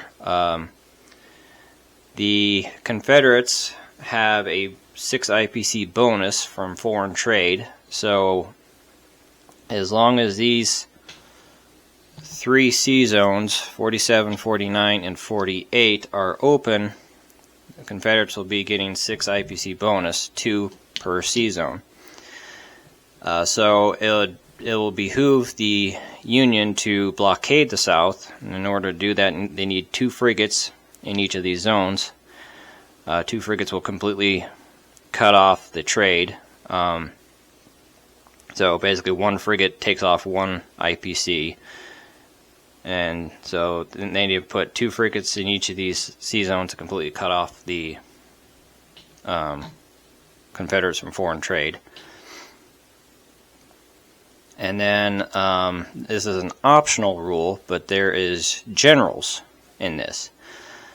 And I know there is a pantheon of famous American Civil War generals, but I had to pick 4 for each side, just because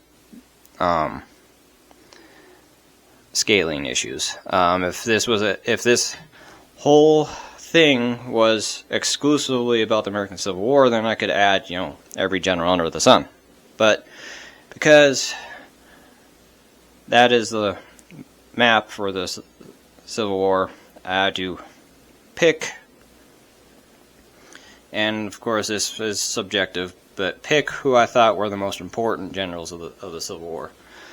I know it's probably a little hard to see because these are so small, but for the Union we got Meade, Sherman, Grant, and McClellan. And for the Confederates we got Johnston, Jackson, Stewart, and Lee. And each of those generals do certain things. They're not considered units, so they can be taken as casualties, but whatever territory they in, they give certain bonuses to certain things. And I'll explain what each general does when they come out, because they come out at certain time frames. They don't all just get put on the board at once. They come out when they kind of historically stepped into their roles, not necessarily when they gain command or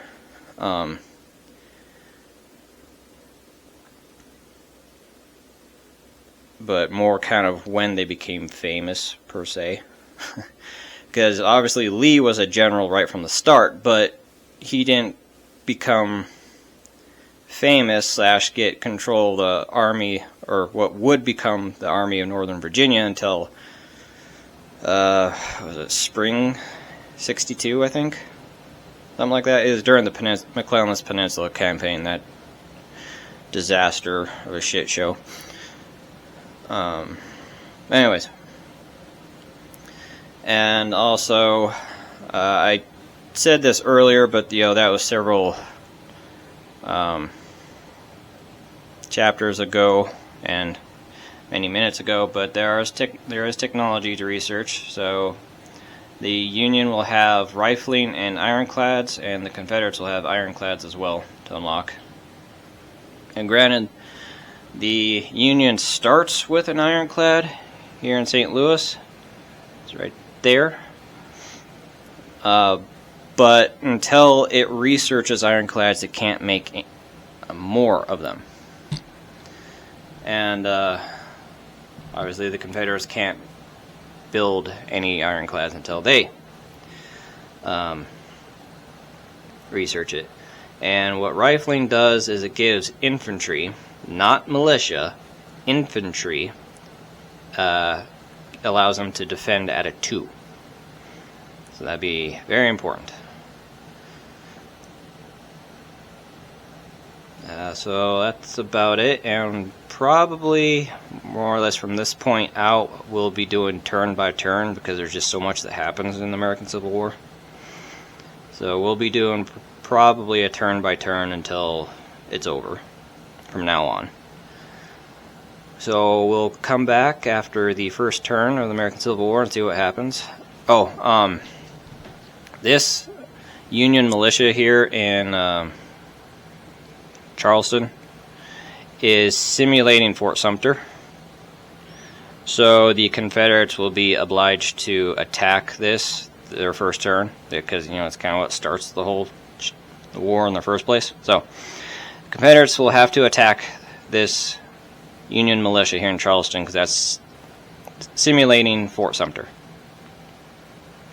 Oh, and Kentucky is neutral until spring of '62. Once spring 1862 arrives, Kentucky will automatically align with the Union. If the Confederates can attack or enter Kentucky before then. If they do, it'll automatically align with the Union. And also the Union, if the Union enters Kentucky before spring '62, it will align with the Confederates. So before spring '62, if anyone enters Kentucky, it flips to the opposing side. If no one enters spring of 1862, Kentucky will automatically align with the Union. Okay, I think that's it. So we'll come back next turn with a recap of the first turn of the American Civil War. See you then. Welcome back, Axis and Allies players. This is NATO and the CIC, and we are at the beginning of the fall of 1861. So the first turn of the American Civil War. But we'll start with China, with the Taiping Rebellion. The Taiping are pretty much exclusively on the defensive right now. The king made more attacks across the board.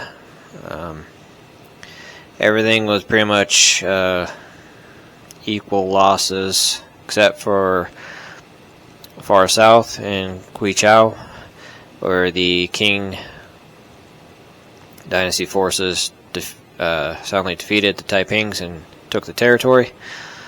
Although it was heavy casualty on both sides, because the King took it with only 1 infantry surviving. But fortunately, the Taipings don't have any forces in the vicinity capable of counterattacking, because this is a militia right there, so it can't move.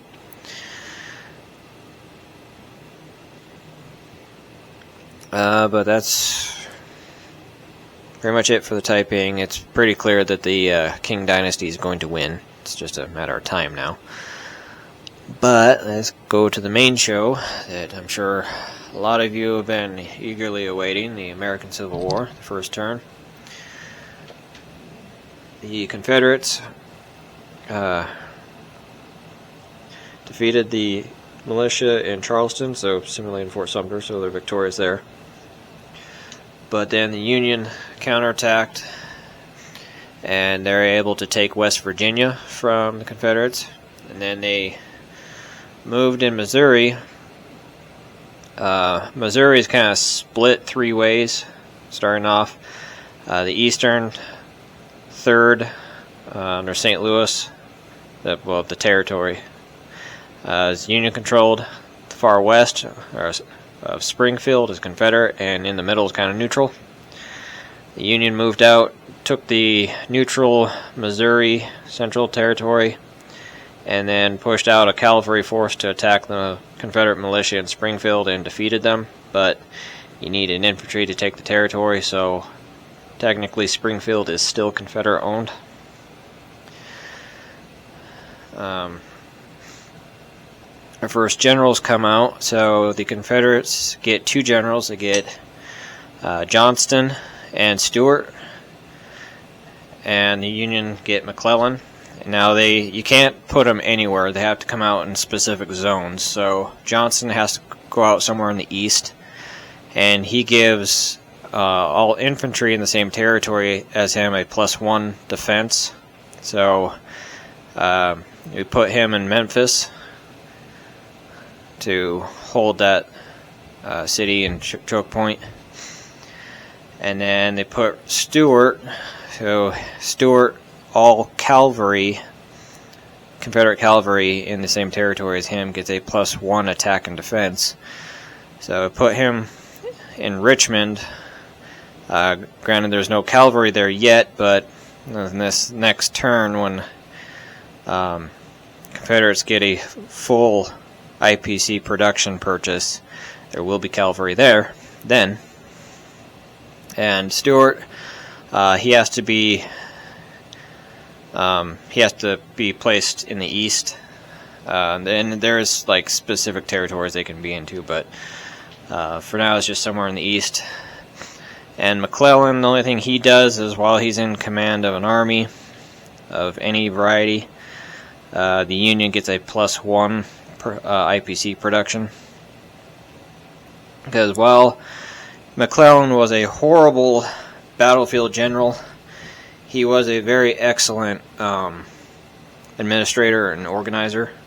For all of his faults, he more or less built the Army of the Potomac and built it into what would become a crack fighting force. He just couldn't translate that organization skill into battlefield prowess, unfortunately. But that's a whole different video of its own. The Union also moved its 2 frigates down from Maryland down to Zone 49 off the coast of Florida to start the blockade. Obviously, that's not nearly enough to completely shut off foreign trade for the Confederacy, but it's a start. So that's it for the first turn of the American Civil War. I know it's not much, but it's the first 6 months of the war, so it's going to be but granted, historically by this point in time we've had the Battle of First Manassas or First Bull Run, depending on which side of the fence you're on, which dictates what it's called. The Union like to call battles after nearby rivers or bodies of water, while the Confederacy like to call battles after nearby cities or towns or structures. So in the north it was called the Battle of Bull Run because Bull Run Creek ran through the battlefield. whereas in the south it was called the Battle of Manassas because there was a major railroad junction called Manassas Junction there. That was the defining architectural feature there. So in the south it was called the Battle of Manassas, Manassas Junction. In the north it was called the Battle of Bull Run. So whichever one you prefer. But we won't have the colossal battles of Fredericksburg, Chancellorsville, and so on and so forth for roughly another year. Well, let's see, it's fall of '61. So yeah, because right now, historically, McClellan would be launching his Peninsula campaign, where McClellan took what would become the Army of the Potomac, and he did an amphibious landing east of Richmond, and then tried to drive on Richmond from the east. Ultimately would end in failure, but that's what's generally speaking going on historically right now. But anyways, we'll come back next turn for the spring of 1862, and when that happens also Kentucky will join the Union and that'll be open, and you can see more generals come out. So Confederacy will get Jackson and Lee, while the Union will get Sherman and Grant. And this is the calendar. You got Grant and Lee on the calendar, the two heavyweights of the Civil War. So we'll do this turn. We'll come back at the beginning of spring of '62. See you then. Welcome back, Axis and Allies players. This is NATO and the CIC, and we're in the beginning of the spring of 1862. And for the Taiping Rebellion, not a whole lot changed. The Taiping are still on the defensive, so the Qing forces attacked Shandong, and it was a more or less even fight. The Taiping lost a unit, and the Qing lost a unit as well. The Qing forces did break through and take Hunan right here. So that's kind of right in the heart of Taiping territory, so that's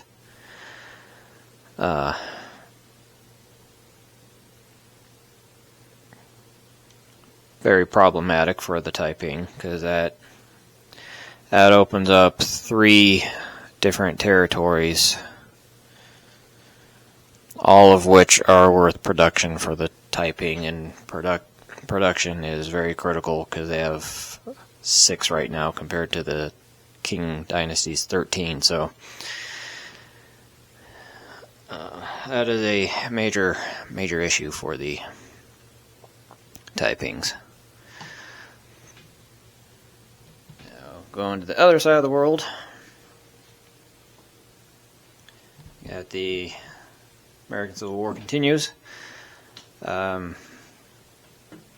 The Confederates played defensively. The Union, they took Springfield, so the Union has completely secured Missouri. They came down and attacked the Confederate militia in Little Rock and defeated it, but didn't have any infantry with it, so was not able to take the territory. Still contested, though. And then the Union attacked Confederate forces in Fredericksburg. So I guess that was our Battle of First Manassas / First Bull Run. The Union managed to get a hit. The Confederates took it on the infantry, but they rolled for wounded and were able to take that as wounded. So, but they have a hospital there, so they got it back. And that was it. Union moved these frigates that were in 49 to 48 to continue the blockade. Put down another frigate to expand said blockade. Generals, Johnston over here in Memphis is removed. He is killed in action. Historically, he is killed at the Battle of Shiloh. That's a little... Actually, that's pretty close to where it actually happened. So... and 4 more generals came out, 2 for the Confederates, 2 for the Union. So the Confederates, they get Jackson, also known as Stonewall Jackson, and Robert E. Lee. So the Confederates now pretty much have the dream team of generals over here in the East. They got Robert E. Lee, Stonewall Jackson, and Jeb Stuart. Pretty much the dream team of generals. So what that does is Lee gives Confederate infantry a +1 on defense. Jackson gives Confederate infantry a +1 on attack. And Stuart gives Confederate cavalry a +1 on attack and defense. So pretty much everything but cannon has a +1 in some capacity with Confederate forces here in the East. The Union has nothing that can counter it. The only thing that the Union has is McClellan, and all he does is give a +1 to production. So, further Union aggression in the East is probably not advisable until the Union can get some better generals to counter that. The Union generals, they have to go in the East, but they're pretty good. Union gets Grant and Sherman. Or sorry, that's backwards. That's Grant and Sherman. And what Grant does, he gives Union infantry a +1 on attack, and Sherman, he gives all units that he's in command of a +1 movement.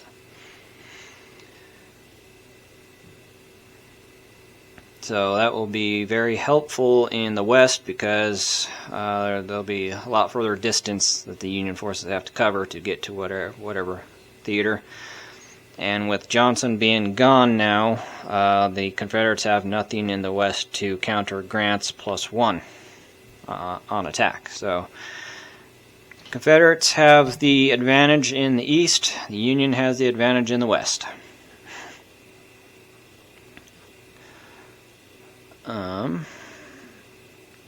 And that's about all that's happened. Kentucky, because this is now spring of '62. Kentucky, which was neutral for the first year-ish of the war, has now joined the Union. So Kentucky is now sided with the Union.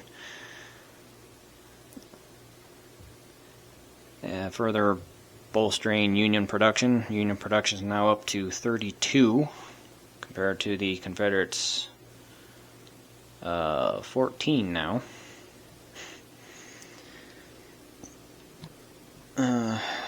Something I forgot to mention last segment is the Second Franco-Mexican War has started. Well, actually, it started... it started this turn. I just forgot to mention it last turn. So, France has landed in Mexico, and due to the Mexican-American War, Mexican production is only 1, so now Mexican production is 0, so pretty much what it had on the board is what it's going to have to use to fight this war. The Mexicans, they have lost 2 militia, and the French have lost a infantry and a cavalry. And if the French are able to take Mexico or eastern Mexico, then the only hope Mexico has we'll have at that point is if the Union wins the Civil War. Because if the Union wins the Civil War, then they'll be able to reinstate the Monroe Doctrine and kick France out. But if Mexico can hold out on its own, then it doesn't have to worry about what happens in the American Civil War. So 3 separate wars going on simultaneously. Things are heating up and getting exciting. So especially the American Civil War. That's me as an American, that's near and dear to my heart. So we'll continue on, and we will come back either next turn or the turn after, depending on what happens. And we'll come back with another update. See you then. Welcome back, Axis and Allies players. This is NATO and the CIC, and we are at the start of the fall of the 1862 turn. And start with Taiping Rebellion like we always do. See, the Taiping are still on the defensive. They don't have a choice. The last round, they are at half the production that the Qing Dynasty was at, and there's just simply too much front to build up enough strike power to attack anything. And now, especially at where they sit at the start of this turn, they're at like a fourth of Qing production. So Taipings are pretty much just on the defensive. Just like last turn, the Qing Dynasty attacked across the entire front. The only real success was up here in Shandong, where they reduced the Taiping to 1 infantry. So they almost broke through there. The Qing Dynasty army that was here in Hunan moved north and attacked the Taiping in Anhui. Reduced them down to 1 infantry, but they only had 2 to begin with. So the reason why I highlight this as a bigger victory is they had 3 infantry there, so they got 2 hits. They attacked here. I forget what this province is called, and it's buried, but everyone missed, and then they attacked this far southern territory, which I believe is Guangxi. I could be wrong, but they managed to get a hit off of that. The French mercenaries have been doing really poorly. They've been eliminated the last three rounds in a row. Good for the Taipings. And so that's about it for the Taiping Rebellion. We'll hop over to the other side of the world. And in Mexico, France didn't attack. They just moved their transports, started moving their transports back to pick up reinforcements, put down another transport, and put down a hospital. But Mexico attacked again, and granted, Mexico lost 3 units to France's 2. But France is down to a single infantry in Mexico. So France desperately needs to get more reinforcements. But the big show, the American Revolution, the Confederates, they moved into Columbus, Kentucky, and took it. And then they attacked John McClellan's Army of the Potomac in Fredericksburg. And Union lucked out. The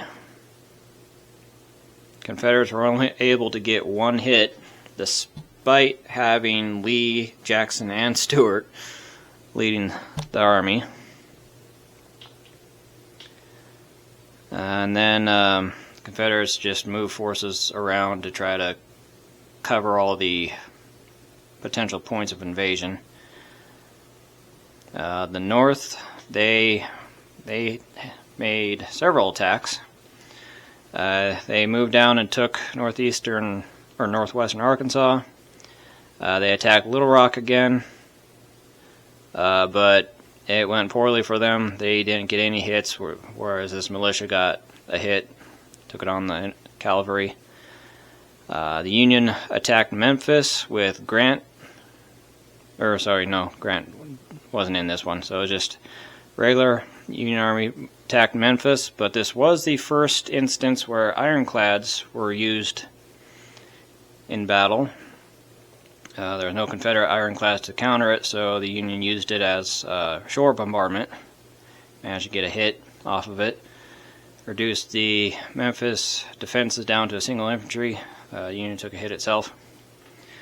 Grant led an army to counterattack into Columbus to try to retake it. And let's see, they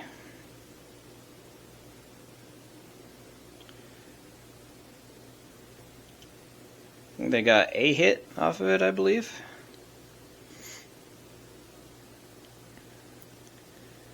And that was it for the Union. They moved another frigate down to Sea Zone 49 to continue building up the blockade, and put down another frigate to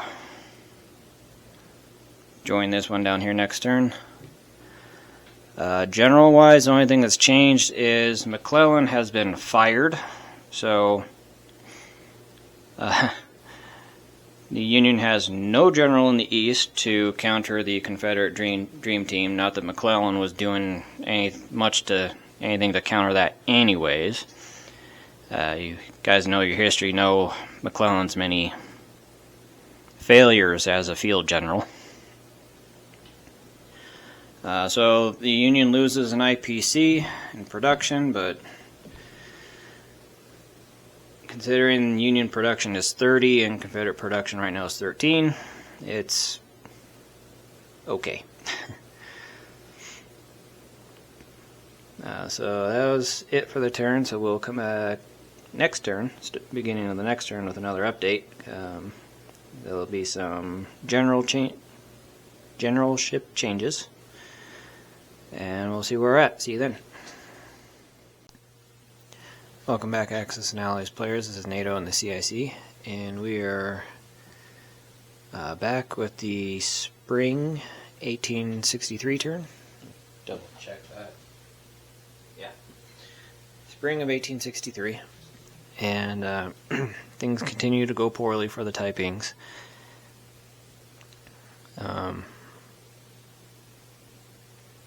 Qing Dynasty forces have reduced Taipings to 1 infantry in Shandong and 1 infantry down here in Guangxi. But more importantly, the Qing Dynasty broke through in Anhui, which gives them clear access to the Taiping capital. So the Taiping capital is now exposed, and that is absolutely bad news for the Taipings.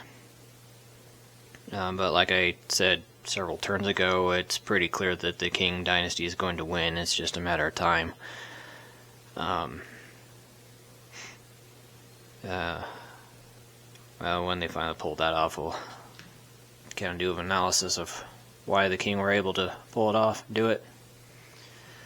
So, that's a short and simple of the Taiping Rebellion at the moment. So, let's head over to the west.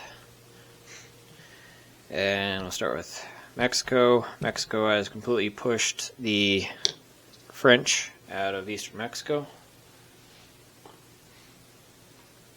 But war's not over.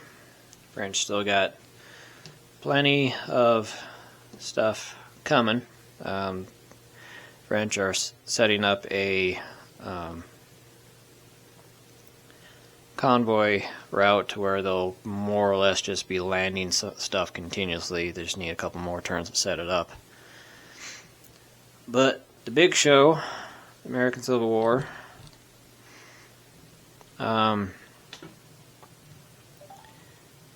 it was a pretty interesting round, pretty intense round. I guess we'll start in the west and make our way east. The Union has taken Little Rock, and so that will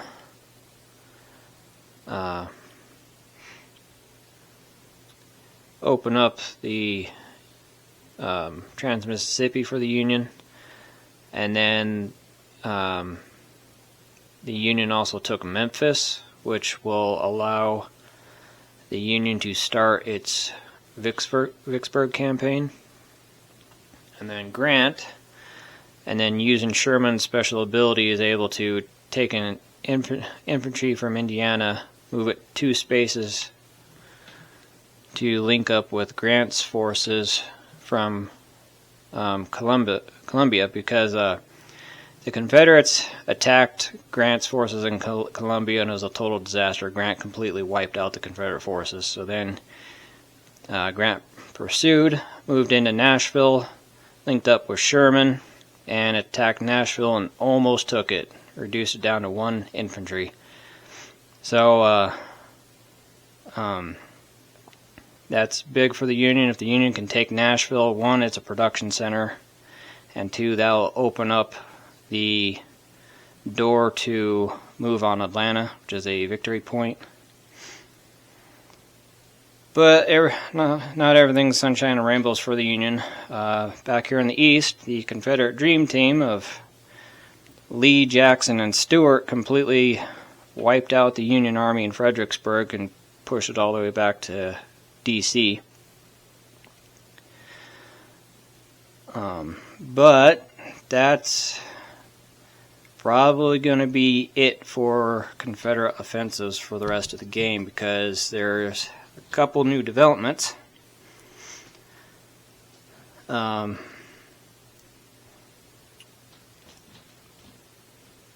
In technology and in generals. The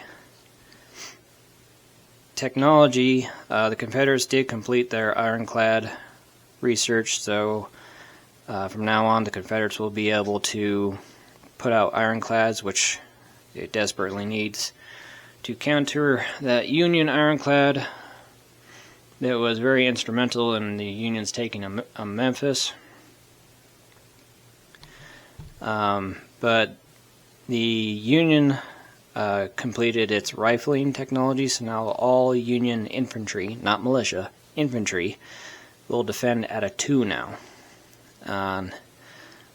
So that will make attacking for the Confederacy kind of difficult, but what will make it virtually impossible in the east is the Union gets Meade, General Meade.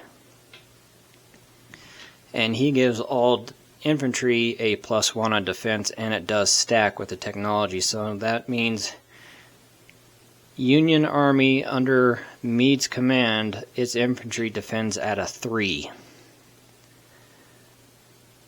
So that makes attacking in the east very difficult for the Confederacy, on top of the fact that the Confederacy loses Jackson this turn. Jackson was killed in action, and so Confederate infantry in the east no longer get that +1 attack. They still get the +1 defense from Lee, and Confederate cavalry still get the +1 attack and defense from Stuart, but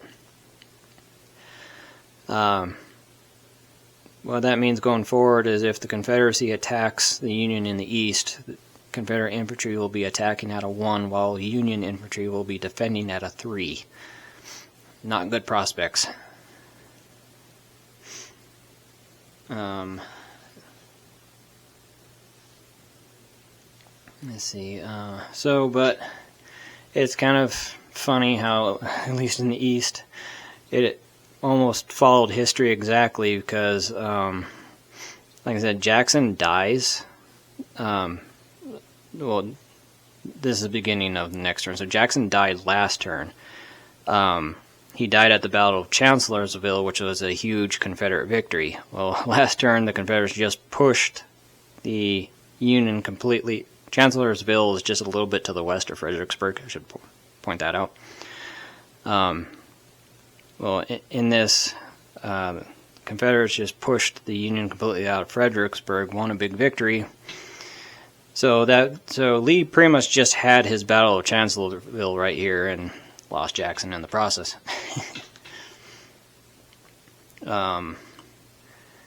Things are a little behind in the West in terms of historically, because by now Grant should have taken Nashville and be beginning his opening moves in his Vicksburg campaign. So this should be in Union hands, and Grant should be all the way down here. So the West is a little behind historically, but that's okay. Union only has one more frigate left to build to complete its blockade. So 2, this will move down to here, so it only has to build one more frigate. And the Union will have completed the blockade, and that is a victory point for the Union. So that was the fall of 1862 turn, so we'll get cracking on the spring of 63 and see what happens. See you then. Welcome back, Axis and Allies players. This is NATO and the CIC, and this is the beginning of the fall of 1863. And the Taiping Rebellion, French mercenary was able to eliminate the Taiping forces here in Zhejiang, something the Taipings desperately can't afford. And Taipings are defensive. Qing forces attacked across the board. They took this northern province, which the name is escaping me at the moment. They moved into the Taiping capital, Nanking. So that is the Taiping capital is under siege, being contested. Let's see.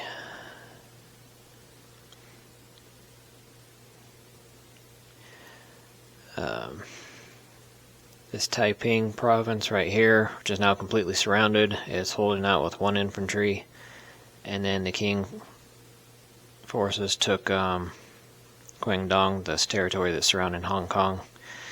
Took that, so now the Taiping only have four territories left. Nanking itself, these 2 coastal territories here and here, and this territory that's completely surrounded.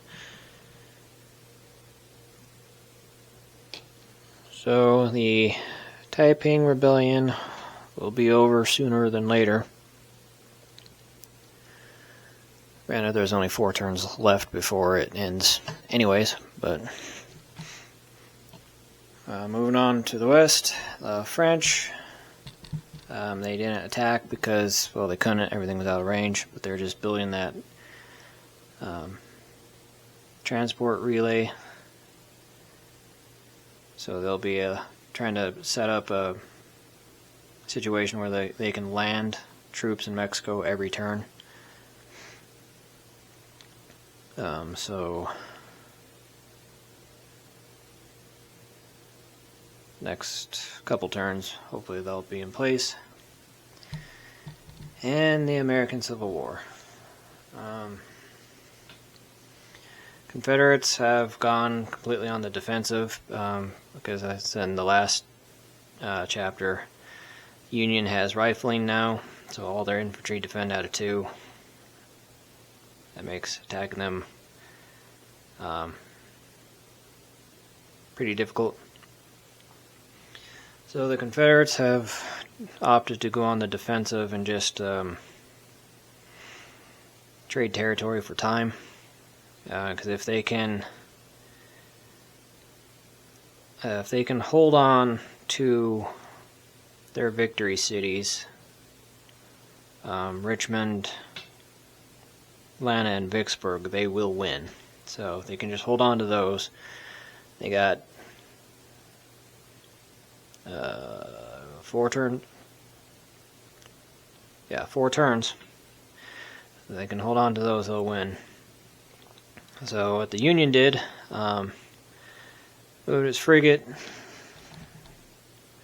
down here to start closing off the last avenue for foreign trade for the Confederates.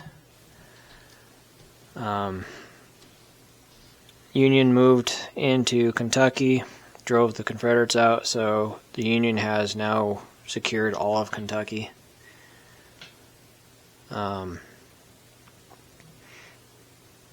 Grant attacked Nashville again, but was inconclusive, no hits on either side. The Union moved down into Trans-Mississippi. That didn't go so well for them. They took a hit, didn't get any in return. But then the Union moved down into Arkansas proper, managed to get a hit, no losses on their own.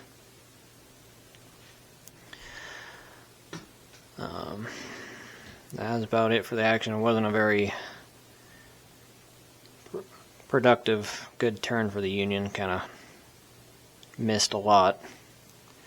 The Confederates put down their first ironclad, and then Grant has been promoted, so he's now Commander-in-Chief of all Union forces, and it also allows him to be placed anywhere on the board. So opted to move him to Washington to link up with the Army of the Potomac and Meade to counter the slightly diminished Confederate dream team of generals. Like they lost Jackson last round, but they still got Lee and Stewart. So, Confederate infantry is still defending at a 2. Confederate cavalry is attacking and defending at a +1. So, moving Grant over to Washington will at least allow Union infantry to be equal to Confederate infantry in terms of hit rates. They'll be attacking and defending at a 2 to neutralize the Confederates defending at a 2. Sorry, Union infantry will be defending at a 3 over here because of Meade. But like I said, next turn the blockade will be complete, and that will be a big help for the Union because that's been taking up a third of Union production this whole time, every turn. The Union production's been sitting around 30, frigates 10. So that's a third of Union production gone straight out of the gate. So now that it's complete, and the Union will be able to throw all 30 IPCs into ground forces at the Confederates, that'll be a big help for the Union. Not so much for the Confederacy, but so that's about it. We'll come back next turn and with another update. See you then. Welcome back, Axis and Allies players. This is NATO and the CIC, and we are in the spring of 1864 turn.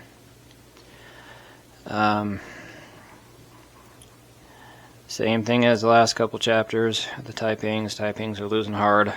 The King have laid siege to the Taiping capital, and it's just a matter of time before it falls and it's over. So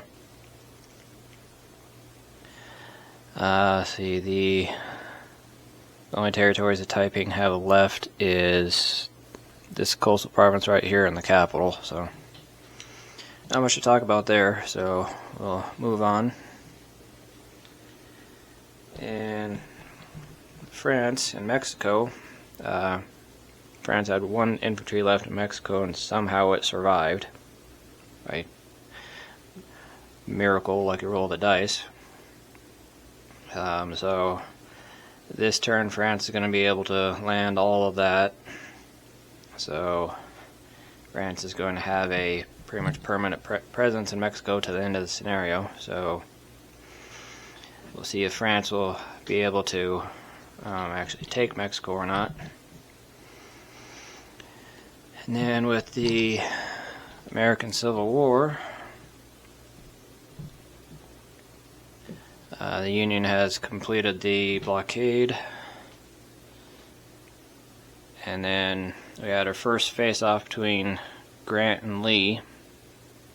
Grant and Meade versus Lee and Stewart, and it was a draw. Both sides lost 1 unit, but the Union hospital was able to recover it.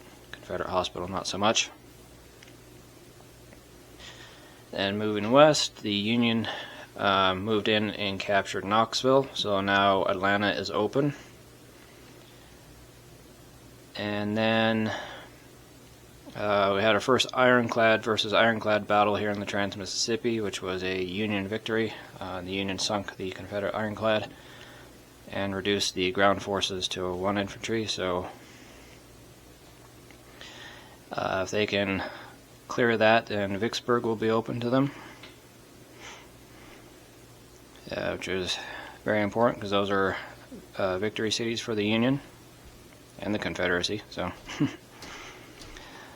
the new thing going forward is Stewart is dead, so now the only general the Confederates have left is Lee. So the Confederate advantage is evaporating fast, but there's only 3 turns left, so if the Confederates can manage to hold on to their victory cities for 3 more turns, they will actually win this thing. So, but we'll see what happens. So we'll come back. Not sure if we'll come back next turn or if we'll come back the turn after. We'll depends on what happened. If something significant happens, we'll come back. If not, we'll come back turn after next. See you then. Welcome back, Axis and Allies players. This is NATO and the CIC, and the Taiping Rebellion is over. Qing Dynasty has completely wiped out the rebels and restored imperial order to the rest of China. So going forward, the Qing Dynasty lives to fight another day. So, China next finds itself in a conflict, it'll be the Qing Dynasty and not whatever the Taipings would have turned into. So, moving on to the west, France landed that big army and got 3 hits out of it for 2 in return, but it reduced Mexico down to 3 militia, an infantry, cavalry, cannon, so it could go either way. Mexico just has to hold out for 2 more turns, but given France's current strength and the fact that they'll be able to land this, and the last turn be able to land that, they do have the strength to wipe that out. So we'll see. It'll come down to the roll the dice. But up in America, Grant and Lee faced off again in Fredericksburg. Did some amount of damage. They managed to get 2 hits. Took it on the militia and the infantry, but through the hospital, Confederates were able to get the infantry back. Union took 1 hit, but they got it back because of the hospital. So Fredericksburg, the Grant-Lee duel is still a stalemate, but this Union army moved on Atlanta, so Atlanta's now under siege. But Sherman was able to take Nashville, and then the Trans-Mississippi was a bust, everyone missed, and then in Arkansas, Union got a hit, and the Confederates didn't get any. So it's getting really close. 2 turns left. The Union has to take a victory has to take a city in order to get a draw. And Atlanta's looking like its best bet, but to win outright, it has to take another city, whether it's Vicksburg or Richmond. They got a good chance of taking Atlanta. They're probably going to take Atlanta, but if that's all they take at the end of the game, it will be 2 points for the Union, 2 points for the Confederacy. It'll be a draw. Now, while draws go to whoever historically won the war, we'd like the Union to just get a clear victory here. So it's going to come down to the wire. Last turn, last roll of the dice. So Viper and I are looking forward to it. So we will do this round. We'll come back with the last turn of the game. See you then. Welcome back, Axis and Allies players. This is NATO and the CIC. And we're at the beginning of the spring of 1865. So, last turn of the game. We'll start with the French. The Second Franco-Mexican. Or France attacked again and reduced Mexico down to one of everything. So, one militia, infantry, cavalry, cannon. And France will be able to land 2 more infantry, and then that's France's army in Mexico right now. So probably not going to take Mexico, because 1, 2, 3, 4,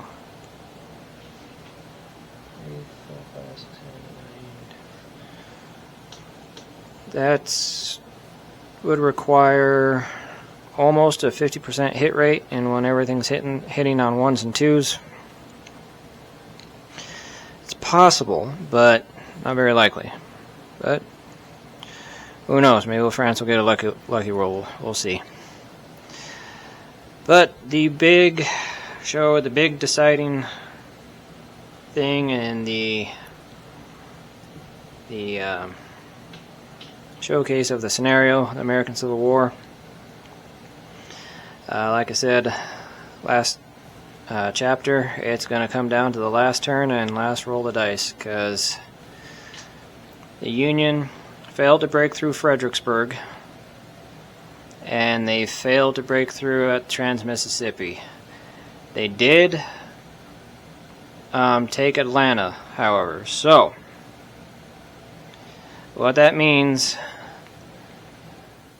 is it's all going to come down to Richmond, because they transferred Sherman up to the Army of the Potomac, and using this +1, that does put a Union army in range of Richmond. They can get to Richmond through West Virginia. So the Union is guaranteed a draw. Guaranteed. But they got this last roll of the dice at Richmond. If they can pull Richmond off, they win. If they don't, it ends in a draw. So it all comes down to the battle for Richmond. Last turn, last roll of the dice.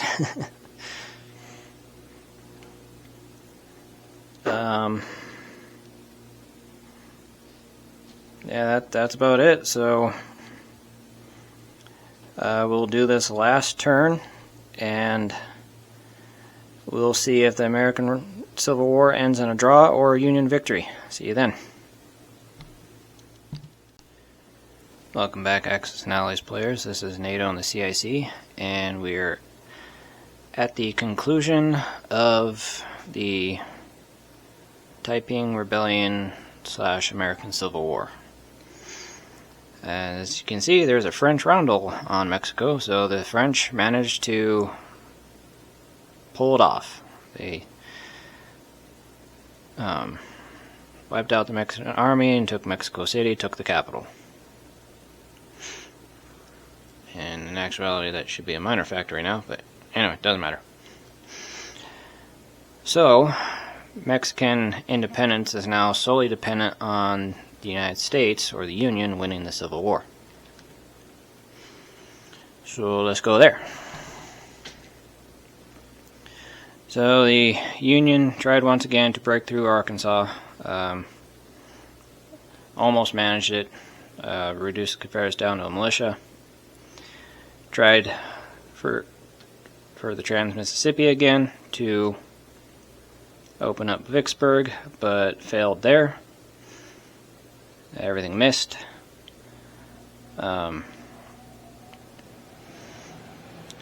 This Union Army Atlanta moved into North Carolina, was victorious there, so is taking North Carolina.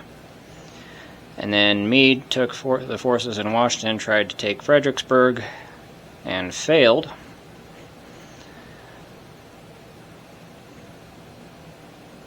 So it all came down to Richmond, and as you can see, there's an American flag on Richmond. The Union barely pulled it off. They got it by one dice.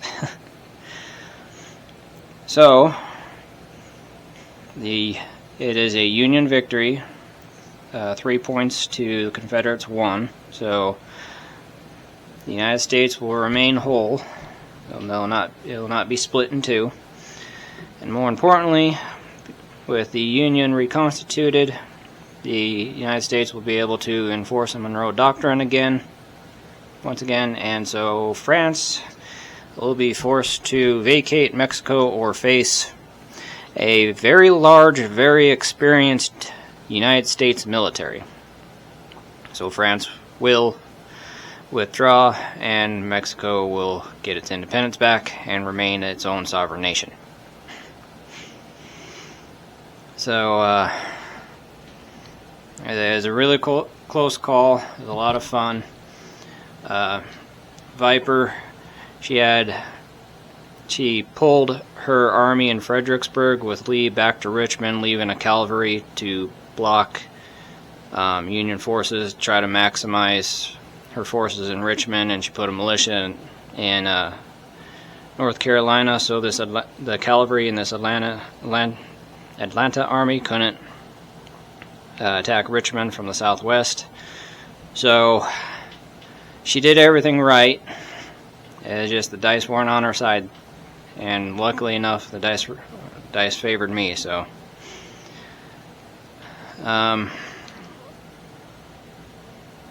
like I said, going forward, there'll be a single United States, not a United States and Confederate States. So that's bad news for the communists and the fascists going forward. Mexico will remain independent. That's, I guess, in the grand scheme of things, it'd be better for the NATO powers if Mexico is controlled by France, because then France would get an extra IPC going forward. But generally speaking, one IPC isn't going to make or break anything. So going forward, what is the next scenario? The next scenario is the Boshin War. Basically, the Japanese Civil War. The samurai are basically going to rebel against the shogunate for various reasons that I'll get into once we actually do that scenario. And this will decide if Japan will be imperial going forward or if it will be a democracy going forward. I know, crazy, right? Japan, a democracy before World War II.